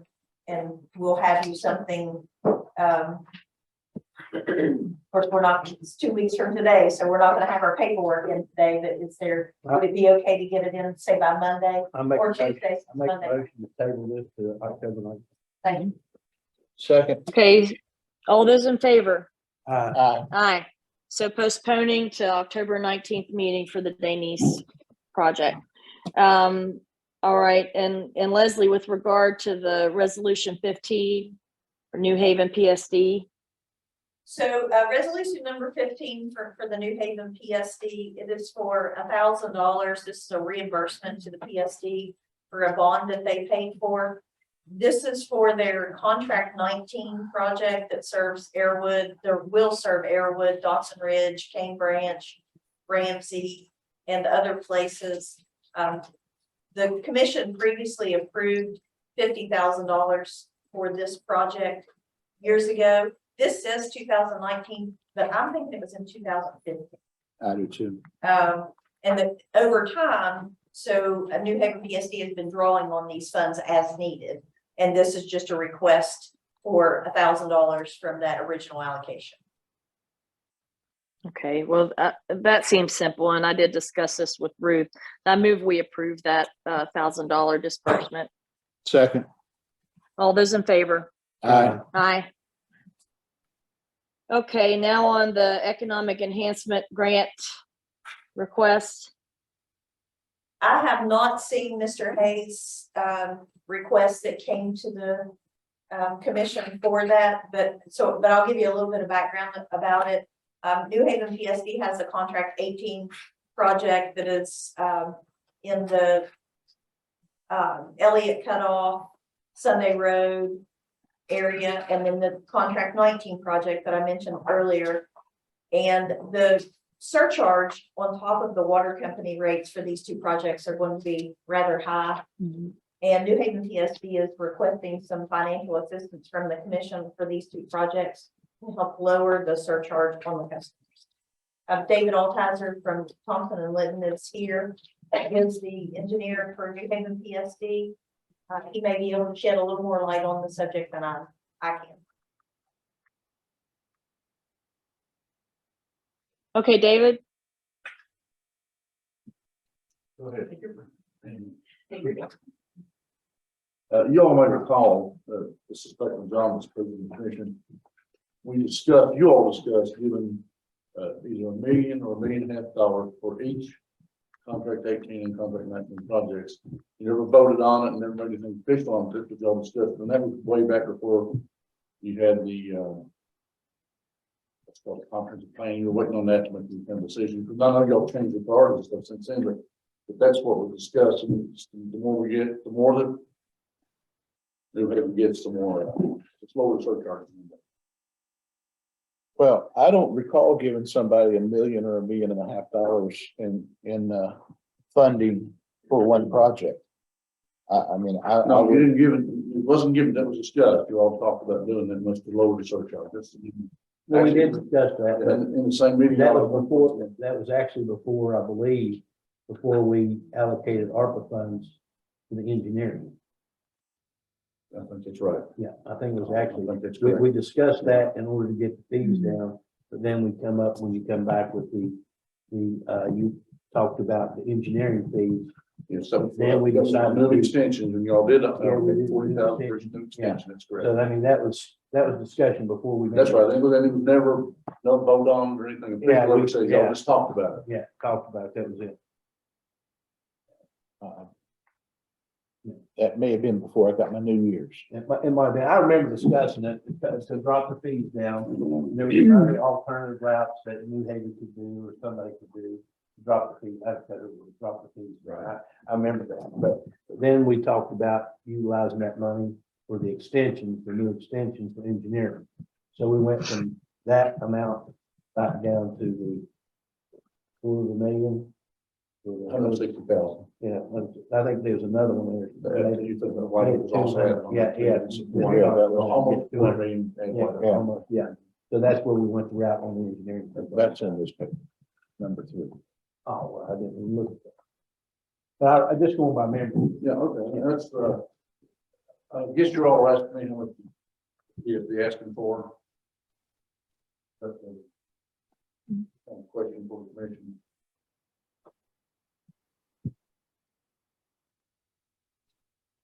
Say it again? Are y'all asking me how much the Kenny's asking for PSD that to help? Is that what To the- drop the fees? Yeah, how much? As much as y'all can give. To help lower the surcharge. Anything you give will help lower the surcharge. We could make a decision on that today, I don't believe. What do you think, Ms. Taylor? No, well, I don't think we can help with the surcharge. We've allocated a good deal of money to New Haven PSD already. I mean, and I know New Haven's my district, but I mean, you just mentioned all of the money that we've allocated to study these expansions. We have prioritized the Route 60, Route 19 interchange as our priority, where we're going to sink in a lot of money. Now, of course, that's going to expand Anstead, but that serves the New Haven district. I mean, I really don't feel like we're in a position to provide New Haven any more money. I mean, if we were going to allocate funds to another PSD, I feel like we have other screaming needs right now, given the flooding damage to Golly River and Canal Falls and Denise, the one that Denise just presented, that would, in my mind, supersede this request. Yeah, So I am prepared to make a decision on today. I agree with you, Taylor, because we discussed this with them prior to, because they was talking about getting loans and some other things to get loans. So there's a lot of other factors that was talked about way back then, but then that was brought, something changed and brought up the extension and engineering for the other project. We decided to do that funding for that. So, I mean, I agree with Ms. Taylor, and I think John agrees the same way. This is, we can't do that. Yeah, I would agree with you guys. I'd also like to see us send a letter to the PSD explaining the expenses that we've already paid for. And of course, everyone knows that our funding is very small compared to some of the other counties. So that's what I would like to see, is just send a letter to them so they know, what we've already spent. Okay, well, I know that we had some discussions with Leslie prior, and that there is kind of a set of criteria that we need to include in that kind of letter. And I had asked Amy, or Ruth had asked Amy, I think, to put something together for us. I think there is a draft letter based upon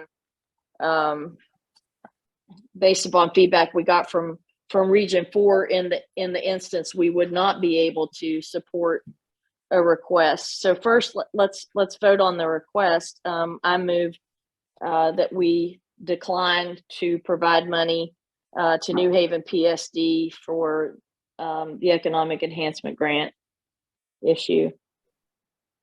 Second. All those in favor? Aye. Aye. And with regard to Commissioner Luisa's suggestion, will you just make that a motion, John, that we send a letter to the PSD? Yeah, I'll make a motion that we send a letter to the PSD explaining the funding that was already been spent. Okay, and it's my understanding from what Ruth was telling me, and I think what Leslie had said, is that if we send a letter, at least that will explain, hey, we would give you money, but we've already given you money and we can't afford to give you more money. And it's not that we don't support the project, it's that we just can't afford to financially support the project. So I second John's motion. All those in favor? Aye. I would also ask that if the engineering companies that come in frequently, that they get a letter from the chairman that lets them speak for the PSD. Nothing against you, David. It's just that we have several of them coming in, and we need to make sure that they have that whoever comes in has the ability to speak for the PSD themselves. Okay, so so there should be a letter up there. I think we have one. Amy's gone after it. Okay, so we'll take care of that in a minute. Let's move on to Golly River.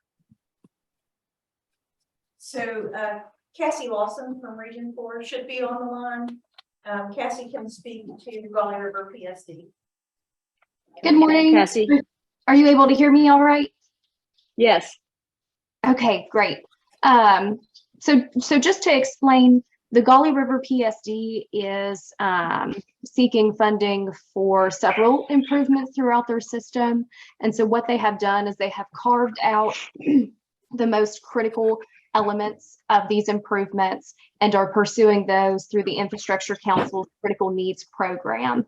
The larger project that will pursue the remaining improvements, the funding scenario for that project is actually still being fine-tuned. So for the purpose of today's conversation, we're talking about the smaller critical needs project. In the same fashion that WDA has asked for confirmation whether local funding is available or not to support projects, we've had that same request from the Infrastructure Council for this critical needs project. So very similar to the two prior requests, this is seeking confirmation whether there is local funding that could be contributed to this project. However, in this instance, we would say it is not quite as critical for outside funding, as if it's not available. We do believe that for this component of the improvements, that there are other funding options. Okay, and that was my understanding as well. And I really appreciate your presentation because you cut to the chase with where we're concerned, which is of course the almighty dollar. So based on Cassie's representation, I move that we disapprove the request and that we also similarly submit a letter to the PSC in support of the project without providing financial support for the project. Second. All those in favor? Aye. Aye. And just a quick note, because this is, I guess we can think of this as kind of the first phase of larger improvements. It may be necessary to come back to the commission for, the forthcoming larger project. So just kind of a heads up so that if you see it, an additional request, just to know that it will be, for separate improvements. Okay. And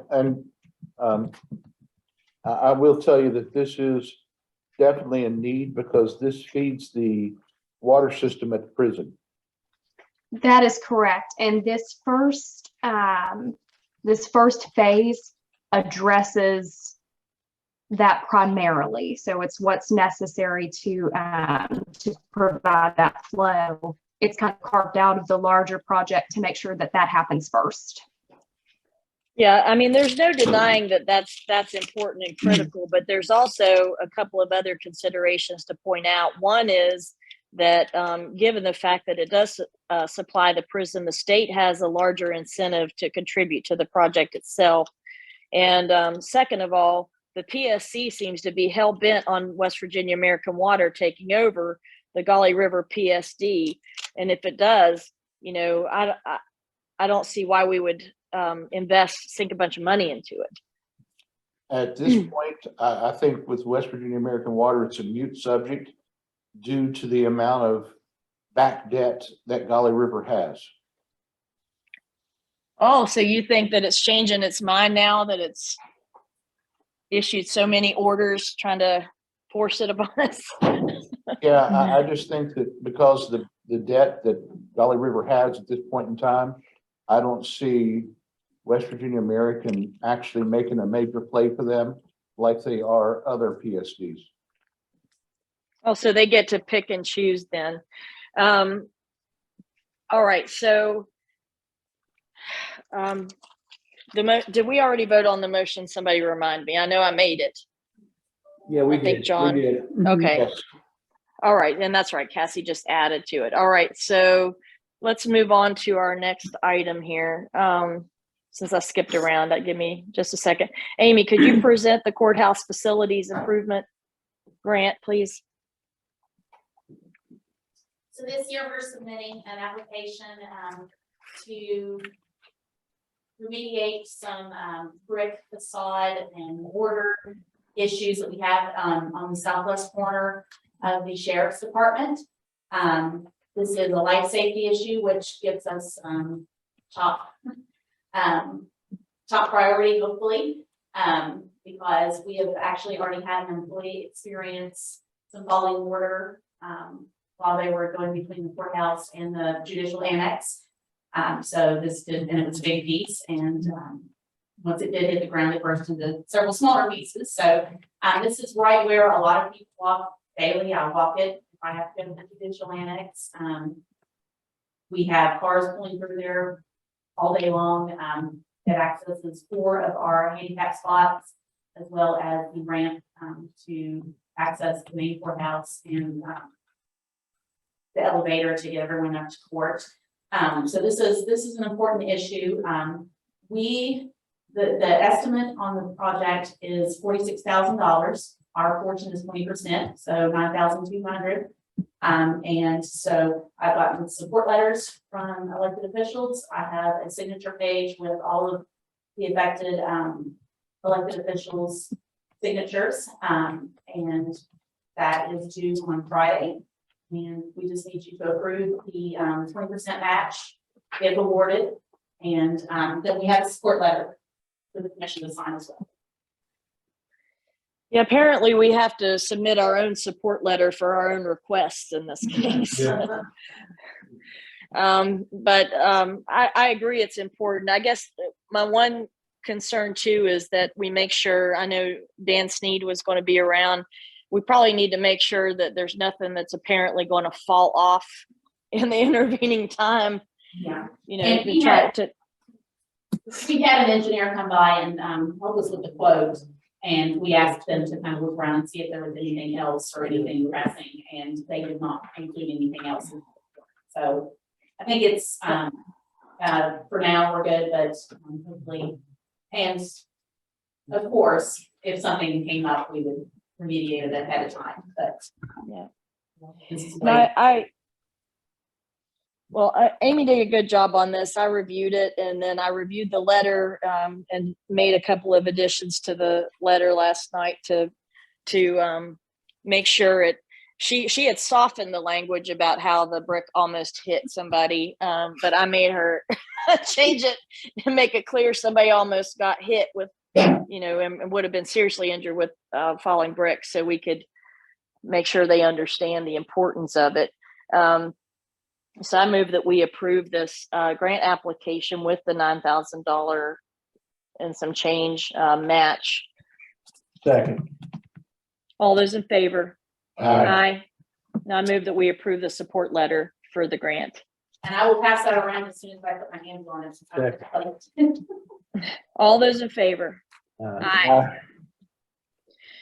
Okay, now we're to the last 2 items on, one is on the exhibit list, which is with regard to the Wolf Creek Park purchase agreement, and the 1045 about the humane officer designation.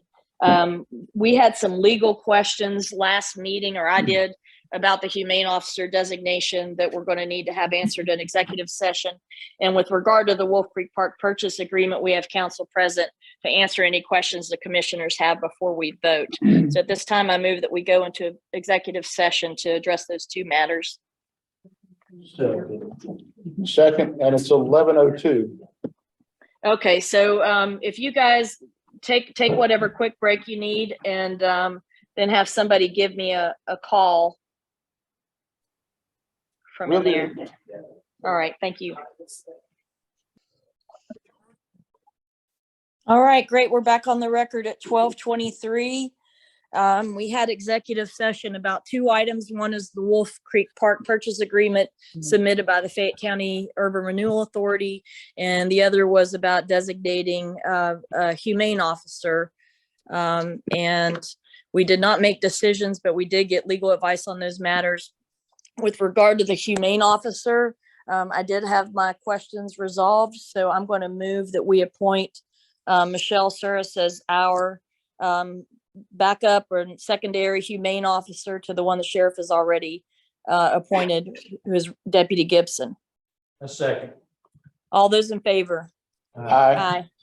And, Okay, the minutes should reflect that Sheriff Gridley gave his consent and approval. yes, thank you, Anthony. That's required by the statute. He did. I actually considered that a joint request from the two of you, since it was your all's idea. But yes, thank you for updating that. And then we also consulted with council about the proposed Wolf Creek Park purchase agreement from the URA. I will say we have had a FOIA request already about the details of the purchase agreement, which is still been under the trade secret negotiation and attorney-client privilege, all kinds of things protecting it. What's going to have to happen is once it's implemented, if we receive a request for that information, we're going to have to go out to the people requesting the confidentiality clause, let them know we've had a request, and have them justify under the FOIA Act why we shouldn't accept it. And then the commission will have to vote on whether we think that is sufficient, because they will have to justify why they think it would fall under some exception. So for that, for the time being, given the request and the stage of the negotiations, that's the way we're going to have to handle it. So with regard to the Wolf Creek Park purchase agreement, this is not where we can negotiate terms at this point. The URA has already done that. This is just a matter of whether the commission agrees with, in general, the sale of the property to this developer. And I'm going to move that we approve the purchase agreement based on the legal advice we received in chambers. Second, but though somebody has a question in here, Ms. Taylor, do we want to wait before or after? Usually take questions after the motion. Okay. Okay, so that's a second. All those in favor? Aye. Okay, and questions? Yeah, hey, Allison, this is Brad Wolf, I'm waiting here for 3 hours on this. So I sent the email requesting for a copy of it. It hasn't been an official FOIA request. I can do an official FOIA request. In the past, this commission's been pretty good about me not having to do FOIA requests on things, just providing information. I'm just have a couple concerns in regards to this real estate purchase agreement. One, I mean, and actually I have numerous things, but one is there was never a recorded Class 2 legal advertisement with the county clerk on the sale of this property as well, which is required by West Virginia Code 1618. Underneath there, I'd have to look up the exact subsection of that to look that up, but also under another code, it's required to be put in public notice, and that I can not find any record of that being recorded with the clerk on the sale of Wolf Creek Park. As well as within that sale, if there's any bid under West Virginia 1680 as well, if there's any major changes to the redevelopment plan, that needs to be consented to by any redevelopers that are already in that property. I'm one of the largest landowners in Wolf Creek Park, have significant investments made into that area as right now. And I've heard a bunch of different rumors on who the company is and who it is and who it isn't on who's doing the purchase and what they're looking to do. But one of the things I've heard is that would be a pretty drastic change from the current redevelopment plan within Wolf Creek Park, would be doing basically a high-end mobile home park in the area. And if that's the case, that's a pretty drastic change on what was sold to me and other owners in Wolf Creek Park. And I feel like that is the public deserves, we deserve to know that beforehand on if anything is approved, but obviously you guys have voted to go ahead and do that without having any sort of public transparency or input. Realizing this is, it is a real estate development thing, that there are certain things that we held in confidentiality. I just think that I knew there's been other offers that have been presented on this, and just wondering why there hasn't been as much transparency on this transaction. I'm really trying to, avoid further litigation within the commission and within the URA. Yeah, I thought it was advertised. Of course, I might be speaking out of turn, but I thought it was It advertised. was put in paper, but it was never recorded, posted here at the courthouse and reported to the county clerk. Well, the cure for that, Brad, is that we would file, I mean, the URA, not we, the commission, because the URA did it, would file it with the clerk, but it Yeah. definitely was publicly advertised because we made sure it was. Yeah, it's supposed to be filed with the clerk. And then secondly is the URA being a separate entity, why is the county commission having to give an approval on this sale if they're a separate entity from the URA? Because there's just a little confusion there as well. Well, I'll let Michael Taylor explain that to you because he explained that to us in chambers. I have no problem with him telling you what he told us. I mean, do you guys commissioners about that? Yeah. Okay, so Michael, you want to go ahead? Sure.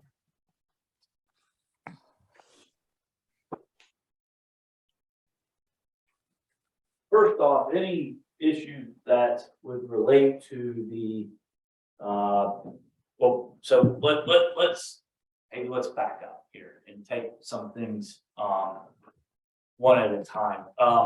This is a project, the bidding requirements and the things that are required with respect to the noticing, and things of that nature would fall under the Urban Renewal Authority's, jurisdiction and subject. They have separate legal counsel. Their legal counsel is confident that they have complied with all provisions of the West Virginia Code as it relates to any and all requirements that relate to the publication of the proposal, the receipt of proposals, things of that nature. I'm not aware of a requirement that the Class 2 legal advertisement be filed with the county clerk's office, though, again, that's an Urban Renewal Authority lawyer question. As it relates to any transparency or anything that relates to this project, I am aware, having sat in, that the Urban Renewal Authority had a number of public meetings where they heard the proposals from the various groups that have issued proposals for the property. And it was ultimately the Urban Renewals Authority decision as to which entity it is to that they decided to enter into a contract with, which they did. They've negotiated the contract. The contract was approved by the Urban Renewal Authority. As a matter of probable statutory requirement and as a courtesy, the county commission was presented with the signed contract between the parties to just give their consent as to this agreement, though whether or not that consent is specifically necessary is likely a matter of statutory ambiguity. But out of an abundance of caution, the commission has reviewed the contract. While this vote is not necessarily their agreement with every term and condition of the contract, it's really a vote that they agree with the sale of the property as a matter of statutory ambiguity and as a courtesy to the Urban Renewal. So to the extent that it's the county commission's obligation to be open about this, I feel that the county commission has been open. It's been on the agenda meeting. They've had the Urban Renewal Authority in here on agenda items on a number of occasions where they've presented what has been going on with that. And the Urban Renewal Authority has had a number of public meetings where they were presented with anything that relates to the bids that were set out, the proposals that were received, and things of that nature. Again, those are urban renewal authority issues. As the last issue regarding changes to the urban renewal plan, it is the urban renewal authority's apparent position that the bid that they received is in compliance with the urban renewal plan that is in place, and therefore that was their obligation to ensure that when they accepted the contract, which they did, and voted on the contract. And the matter is now, the commission has voted to accept that contract under the terms and conditions of the sale. And that's kind of where the matter stands. So if there's any dispute that you have with respect to the process of how this went with, whether the bid was in compliance with the urban renewal plan, that would be an issue to take up with the urban renewal authority. The Fayette County Commission is in fact a separate legal entity, and this approval of the sale is merely a courtesy that is being done due to some potential statutory ambiguities related to the authority of the commission to approve of any sale within the property. So that's kind of where we're at. I think we've addressed the issues, but if you have any additional issues, we can address. Yeah, I do one more question, which would be, is, was the full thousand, the main thing I'd like to, know, full 1,000 acres that is being sold, or is it only 600 acres? Because if it's only 600 acres, that wasn't part of the advertisement either of that. And I realize that it's not you guys, it's the URA. I'm still a little confused why you guys, I get their statutory ambiguity. I'd like to know what you're referencing, what you're referencing, that might be ambiguity on, whether it's tied to the URA. Because as far as I've been aware, is county commission's over here and the URA's over here, and you guys are not connected in any way, shape, or form there with it. So that's also what I'm trying to understand is why you vote on it. Well, so the ambiguity comes into place with respect to some of the terms and conditions of the statute, where it talks about a redevelopment plan, when it talks about things like that. The governing body ultimately has to look at and approve redevelopment plans. While it's not our position that this is a redevelopment plan, it's our position that this is a potential redevelopment project, which is a redevelopment project, and that whether only redevelopment plans or redevelopment projects must be approved by the commission is where there's potential statutory ambiguity. So again, as I've indicated to the commission, whether you actually have to do this or not is really an issue that is not really resolved. I'm not even convinced that the commission has to vote on this, but out of a matter of precaution, the commission is taking a vote on this issue. I mean, so it's really, that's why this isn't anything other than just they approve that the land is being sold. Whether their approval is necessary or not, ultimately will be deemed moot because they've issued their approval. So, you know, if they took an unnecessary statutory step, that doesn't affect the sale of the property in any way, shape, or form. Okay, so within the agreement, since I don't know what's in the agreement, only you guys know what's in the agreement, but within that agreement, theoretically, the county commission could be agreed to redo an entire development plan within that thing without anybody ever knowing, because you won't publicly disclose the document of the purchase agreement, which okay, I can understand some points of that. But if there's significant redevelopment, they would take the commission's consent. So I'm asking commissioners, are you guys already agreed to any sort of redevelopment plan changes for Wolf Creek Park by signing that agreement? Did you agree to doing that? No, that there's no agreement to do that because there's a statutory process in which to change any redevelopment plan. It's apparently the position of the Urban Renewal Authority that the agreement and the proposal that they agreed to in the contract that they entered into with the group that purchased the property is in compliance with the Urban Renewal Plan. And so this isn't a change to the redevelopment plan that was at issue or even before the commission.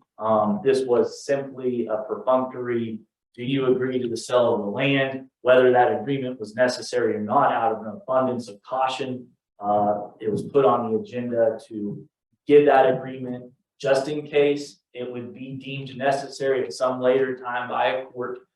If there is a challenge, it's been done. That's it. It has nothing to do with the change in the redevelopment plan. That's a long statutory process. This is simply they sold property. Whenever you sell property within an urban renewal area, that you have to take an offer of the property that you sold, and you have to solicit, explain to the community via Class 2 legal advertisement that you received this offer, and request if anybody else would like to make any sort of counter proposals or additional proposals. There were a number of additional proposals that were submitted to the Urban Renewal Authority. They held public meetings on those proposals. There was at least 3 that I'm thinking of. There may have been more. Those were public meetings. They were on Zoom. I attended via Zoom and watched them as just an interested party. There's no other reason than that. So members of the public were in fact invited to attend on those. And the Urban Renewal Authority voted to accept the contract proposal that was before them. And they entered into negotiations for a purchase agreement to purchase certain property within that Wolf Creek Park.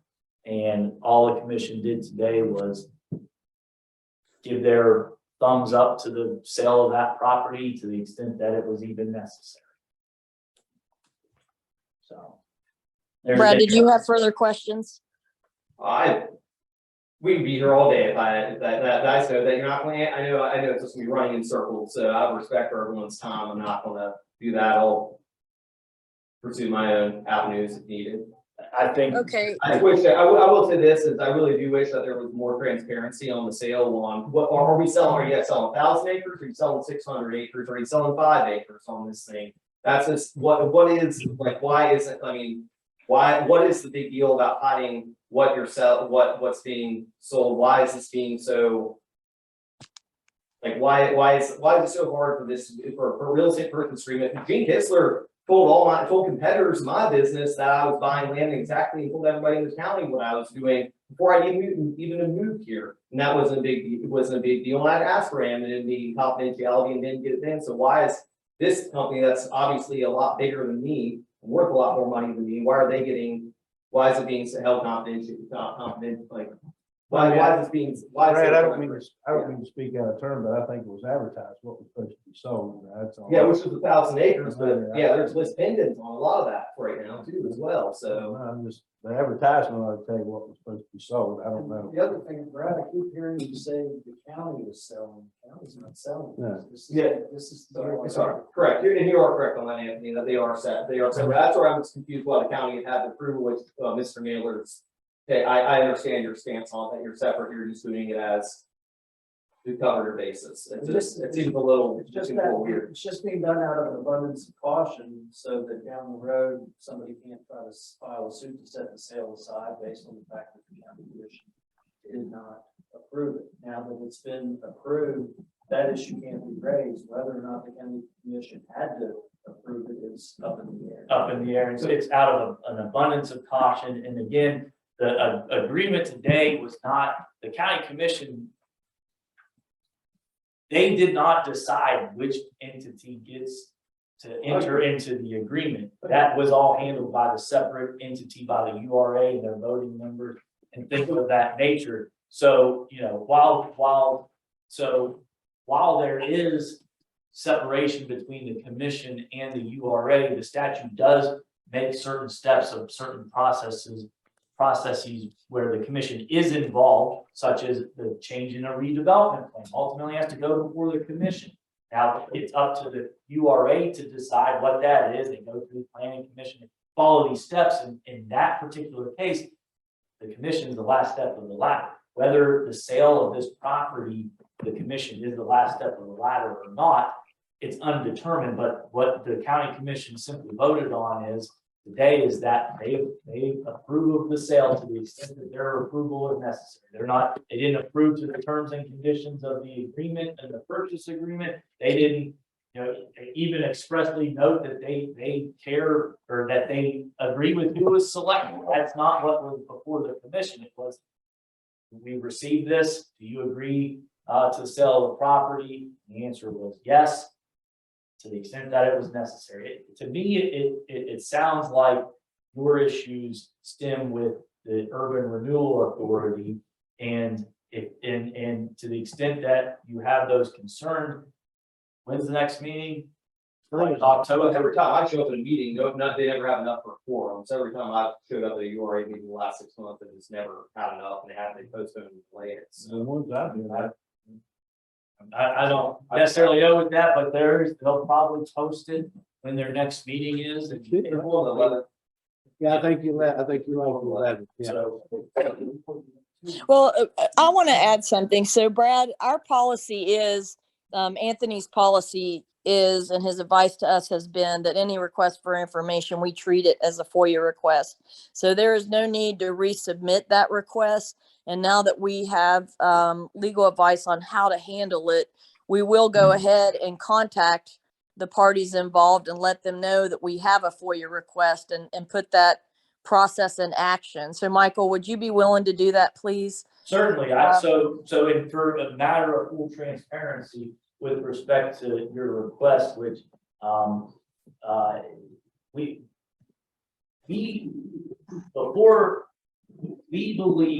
commission believes that if it's a public document, it should be disclosed.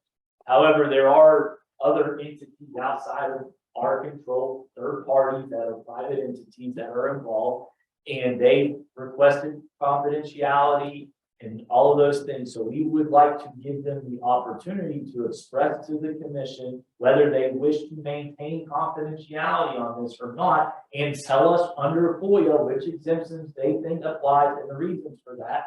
We will get that. We will analyze it. Anthony and I and the commission will analyze whether we think that meets the legal burden or not. And if it does not, unless we get a court order telling us not to disclose the public document, we will disclose it. That's what we will do. If they tell us that they don't want it, they give us reasons, and we look at it and say, these are legitimate under the exemptions of FOIA, you will receive a letter that says these reasons and go from there. But because it's not a document, first of all, it's a document that the commission has come into possession of. It's not their document, they're not a party to the agreement, they come into possession of it. And we would like to respect the rights of third parties in that. And so we will undertake a notification. I'd also like to make sure just to be aware of, in case they aren't aware of, I've sent numerous FOIA requests to Jeff Proctor and the URA board members for this information, and they've just followed these years. So basically, I'd have filed a civil action against them. It would be basically try to get something from them on FOIA requests, which on something as well. So they're separate from you guys. I understand that they're separate. Like, I've already had this conversation with you about. I know it's not on you guys. I just want to make sure the commissioners are aware that the URA is not acting in good faith as well. The URA, if they get a FOIA request, they should either one, respond to it, two, say, we're not responding to it, here's the exemption we're relying on. For three, we're looking into the matter and we'll let you know something more definitive later on, but just simply ignoring it, I don't think it's appropriate. I don't think it's appropriate either. The county commission doesn't do anything about it either. So I also want to point out that the county commission did not participate in the negotiation of this contract. And as Michael said, it was just basically here, after it was a done deal, we put on the commission. Here you go. Give us a thumbs up or give us a thumbs down. Which again, just to be crystal clear, if the commission would have given the thumbs down today, we're not confident on the legal effect, if any, that would have. But think the commission had made it clear that they would like to see this property sold. I think we all like to see it. So. I'm not even opposed to it being sold. I'd say I'm not even opposed to it. I'm just trying to know what are the details of it. I'm not even necessarily against this. Yeah, and hey, It's Brad. more of like what is going on, owning 12 acres of land out there, what's going on around me potentially is, I mean, you had a significant portion of your net worth tied up in something, I think you'd be pretty curious as well.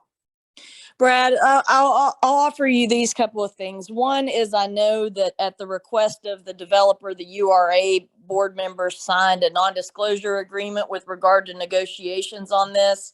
So they probably just didn't realize that even though they can't respond to your request yet, that they were required to at least tell you something. And they didn't. I mean, I'm not going to defend them, but I'm guessing that's what's going on there, because they are in a position right now where they signed that non-disclosure, and there is a confidentiality component to the purchase agreement, which is why we had to raise it in executive session and get the advice that Michael has just repeated on the record about how we're going to handle FOIA requests to us about it.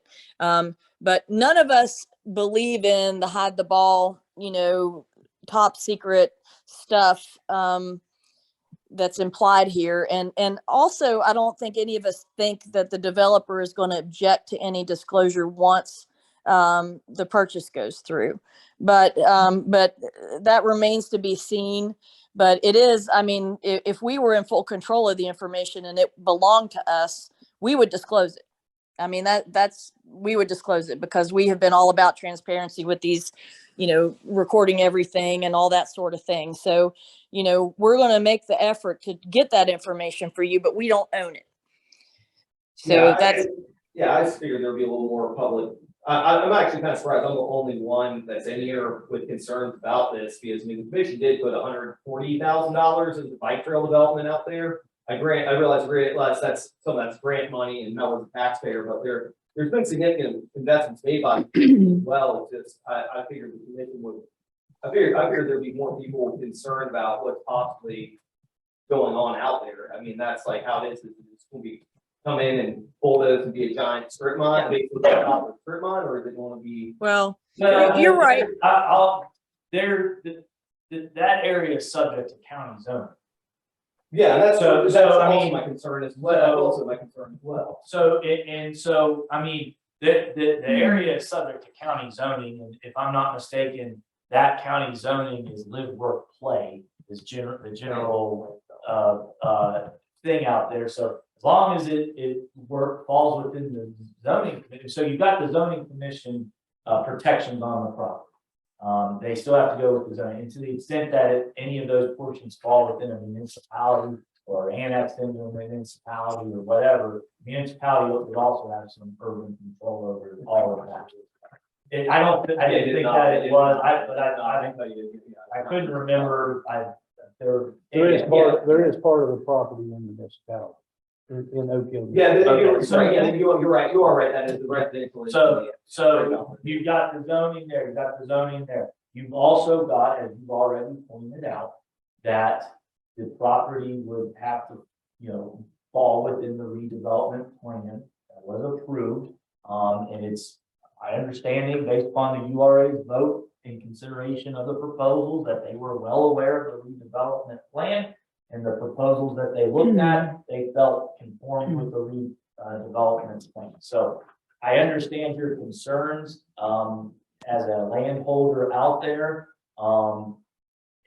But as far as the commission's concerned, that's the URA made their decisions, and that any sort of control over the use of the property going forward from the commission standpoint would be subject to the planning commission's zoning control. And that will be done through public notice. Well, however planning commission operates. It always goes through a planning commission. Because that's the big thing. I mean, it's like if there's trailer park, if there's a giant trailer park going in out there, which there's the rumors of, that one of the things, this again falls on URA and all the commission, just make the commission aware of, that one of the things with it being designated as an urban, with the urban renewal authority, is there to prevent that property becoming blighted and dilapidated again. And I'd say, I'm just making the argument, trailer park is, that's, I mean, everyone's seen them, they look great at the beginning when they first opened, but 30 years later, they don't look so nice. On. Okay, well, listen, Brad, I will tell you that we did check and the city of Oak Hill does not allow trailer parks. Of course, the county can't go that far, but anyway, I'm gonna have to stop us here because the meeting's starting to go long, but we will, take the steps that I outlined, Michael Taylor outlined about getting your FOIA request for our response to your FOIA request. So has he made a FOIA request to the commission? Do I need to make a? Yes. Do I need to make an official one, or are you guys treating this as an? Brad sent an email to the Yeah. county, and like I said, my position on this is, I don't see the utility in playing games with FOIA. It's, Brad asked for what he considers to be public information. It's clear. I treat it as a FOIA. Okay, I just want that on the record. I just want that on the record. I just making sure. If I need to go and fill out my form, and I'm just making sure. I appreciate it, Tom. I agree. I mean, the reality is that if we take a hard line position on this, Brad just simply needs to sit down and write pursuant to West Virginia's Freedom of Information Act, here's what I want. And I don't see the utility in making him or anybody else. Well, the only reason I ask is because the end product, Yeah. the end, My legal firm might advise me to do that anyway. I think it's not, I'm not trying to be disrespectful if you Oh, get no, I that. agree. No, No, it's I- But I think, a member of the public asks for information. I always feel we should treat it as a FOIA request, because the reality is they can just simply retype it and add FOIA and support it. So I don't, and I don't like playing games when somebody delivers a FOIA request to somebody who's not the records custodian. I mean, okay, sorry, we're rejecting this. You didn't serve it on the records custodian. Here's the records custodian, give it to them. I mean, that doesn't accomplish anything, and I think it's a disingenuous way of trying to avoid complying with FOIA. No, So I treat no, I agree with you. Sometimes when you gotta have proof that it actually was for you, and that's the only reason I'm asking to the purchaser if they had. I'm just trying to cover that area. Other than that, I don't care. I agree. Yeah, we'll send a letter and I'll send you a letter on behalf of the commission acknowledging receipt because we have 5 business days to respond to. Do you have his email? I think I do, but I'll send you a letter. I'll send it to you via email. That's basically going to say, we receive your FOIA, we acknowledge receipt of your FOIA request. Here is what we are going to do, which is everything we got. We're going to send notice to the third party. We're going to send notice to URA and their counsel that we received a FOIA request for this information. So you take a position whether it's disclosable under FOIA and or if it's not, what exemption you would tell us. We'll give them probably a couple of days. It's not going to be 24 hours. We'll give them a couple of days to respond. And when we get their response, we'll analyze. Maybe they'll just say disclose it. And that'll be the end of it. We'll give it to you. But if they want to say that there's something that they want us under some reason to not disclose it, we will have to analyze the legality of that reason and whether we are comfortable potentially litigating that out. And I think we're all tired of litigating. Under that one, we're all right. So except maybe Anthony. So, that's what we will do. So that's the process that we're going to take. So there's full transparency on what we're going to do. The commission will ultimately make the decision based upon legal advice as to whether they want to close the document or not, based upon receipt of what they, the third party, URA tell us, our analysis of the issue, and it will ultimately be a commission decision as to whether what they would like to do based on our we already know Anthony's feeling is transparency. I think Commissioner Taylor and all the other commissioners have expressed their transparency commission. So we'll just have to see what the third party says. Okay, let's go ahead and wrap this up now. I think we've stated where we are, and we do appreciate your concerns, and just are in a limited position to do much.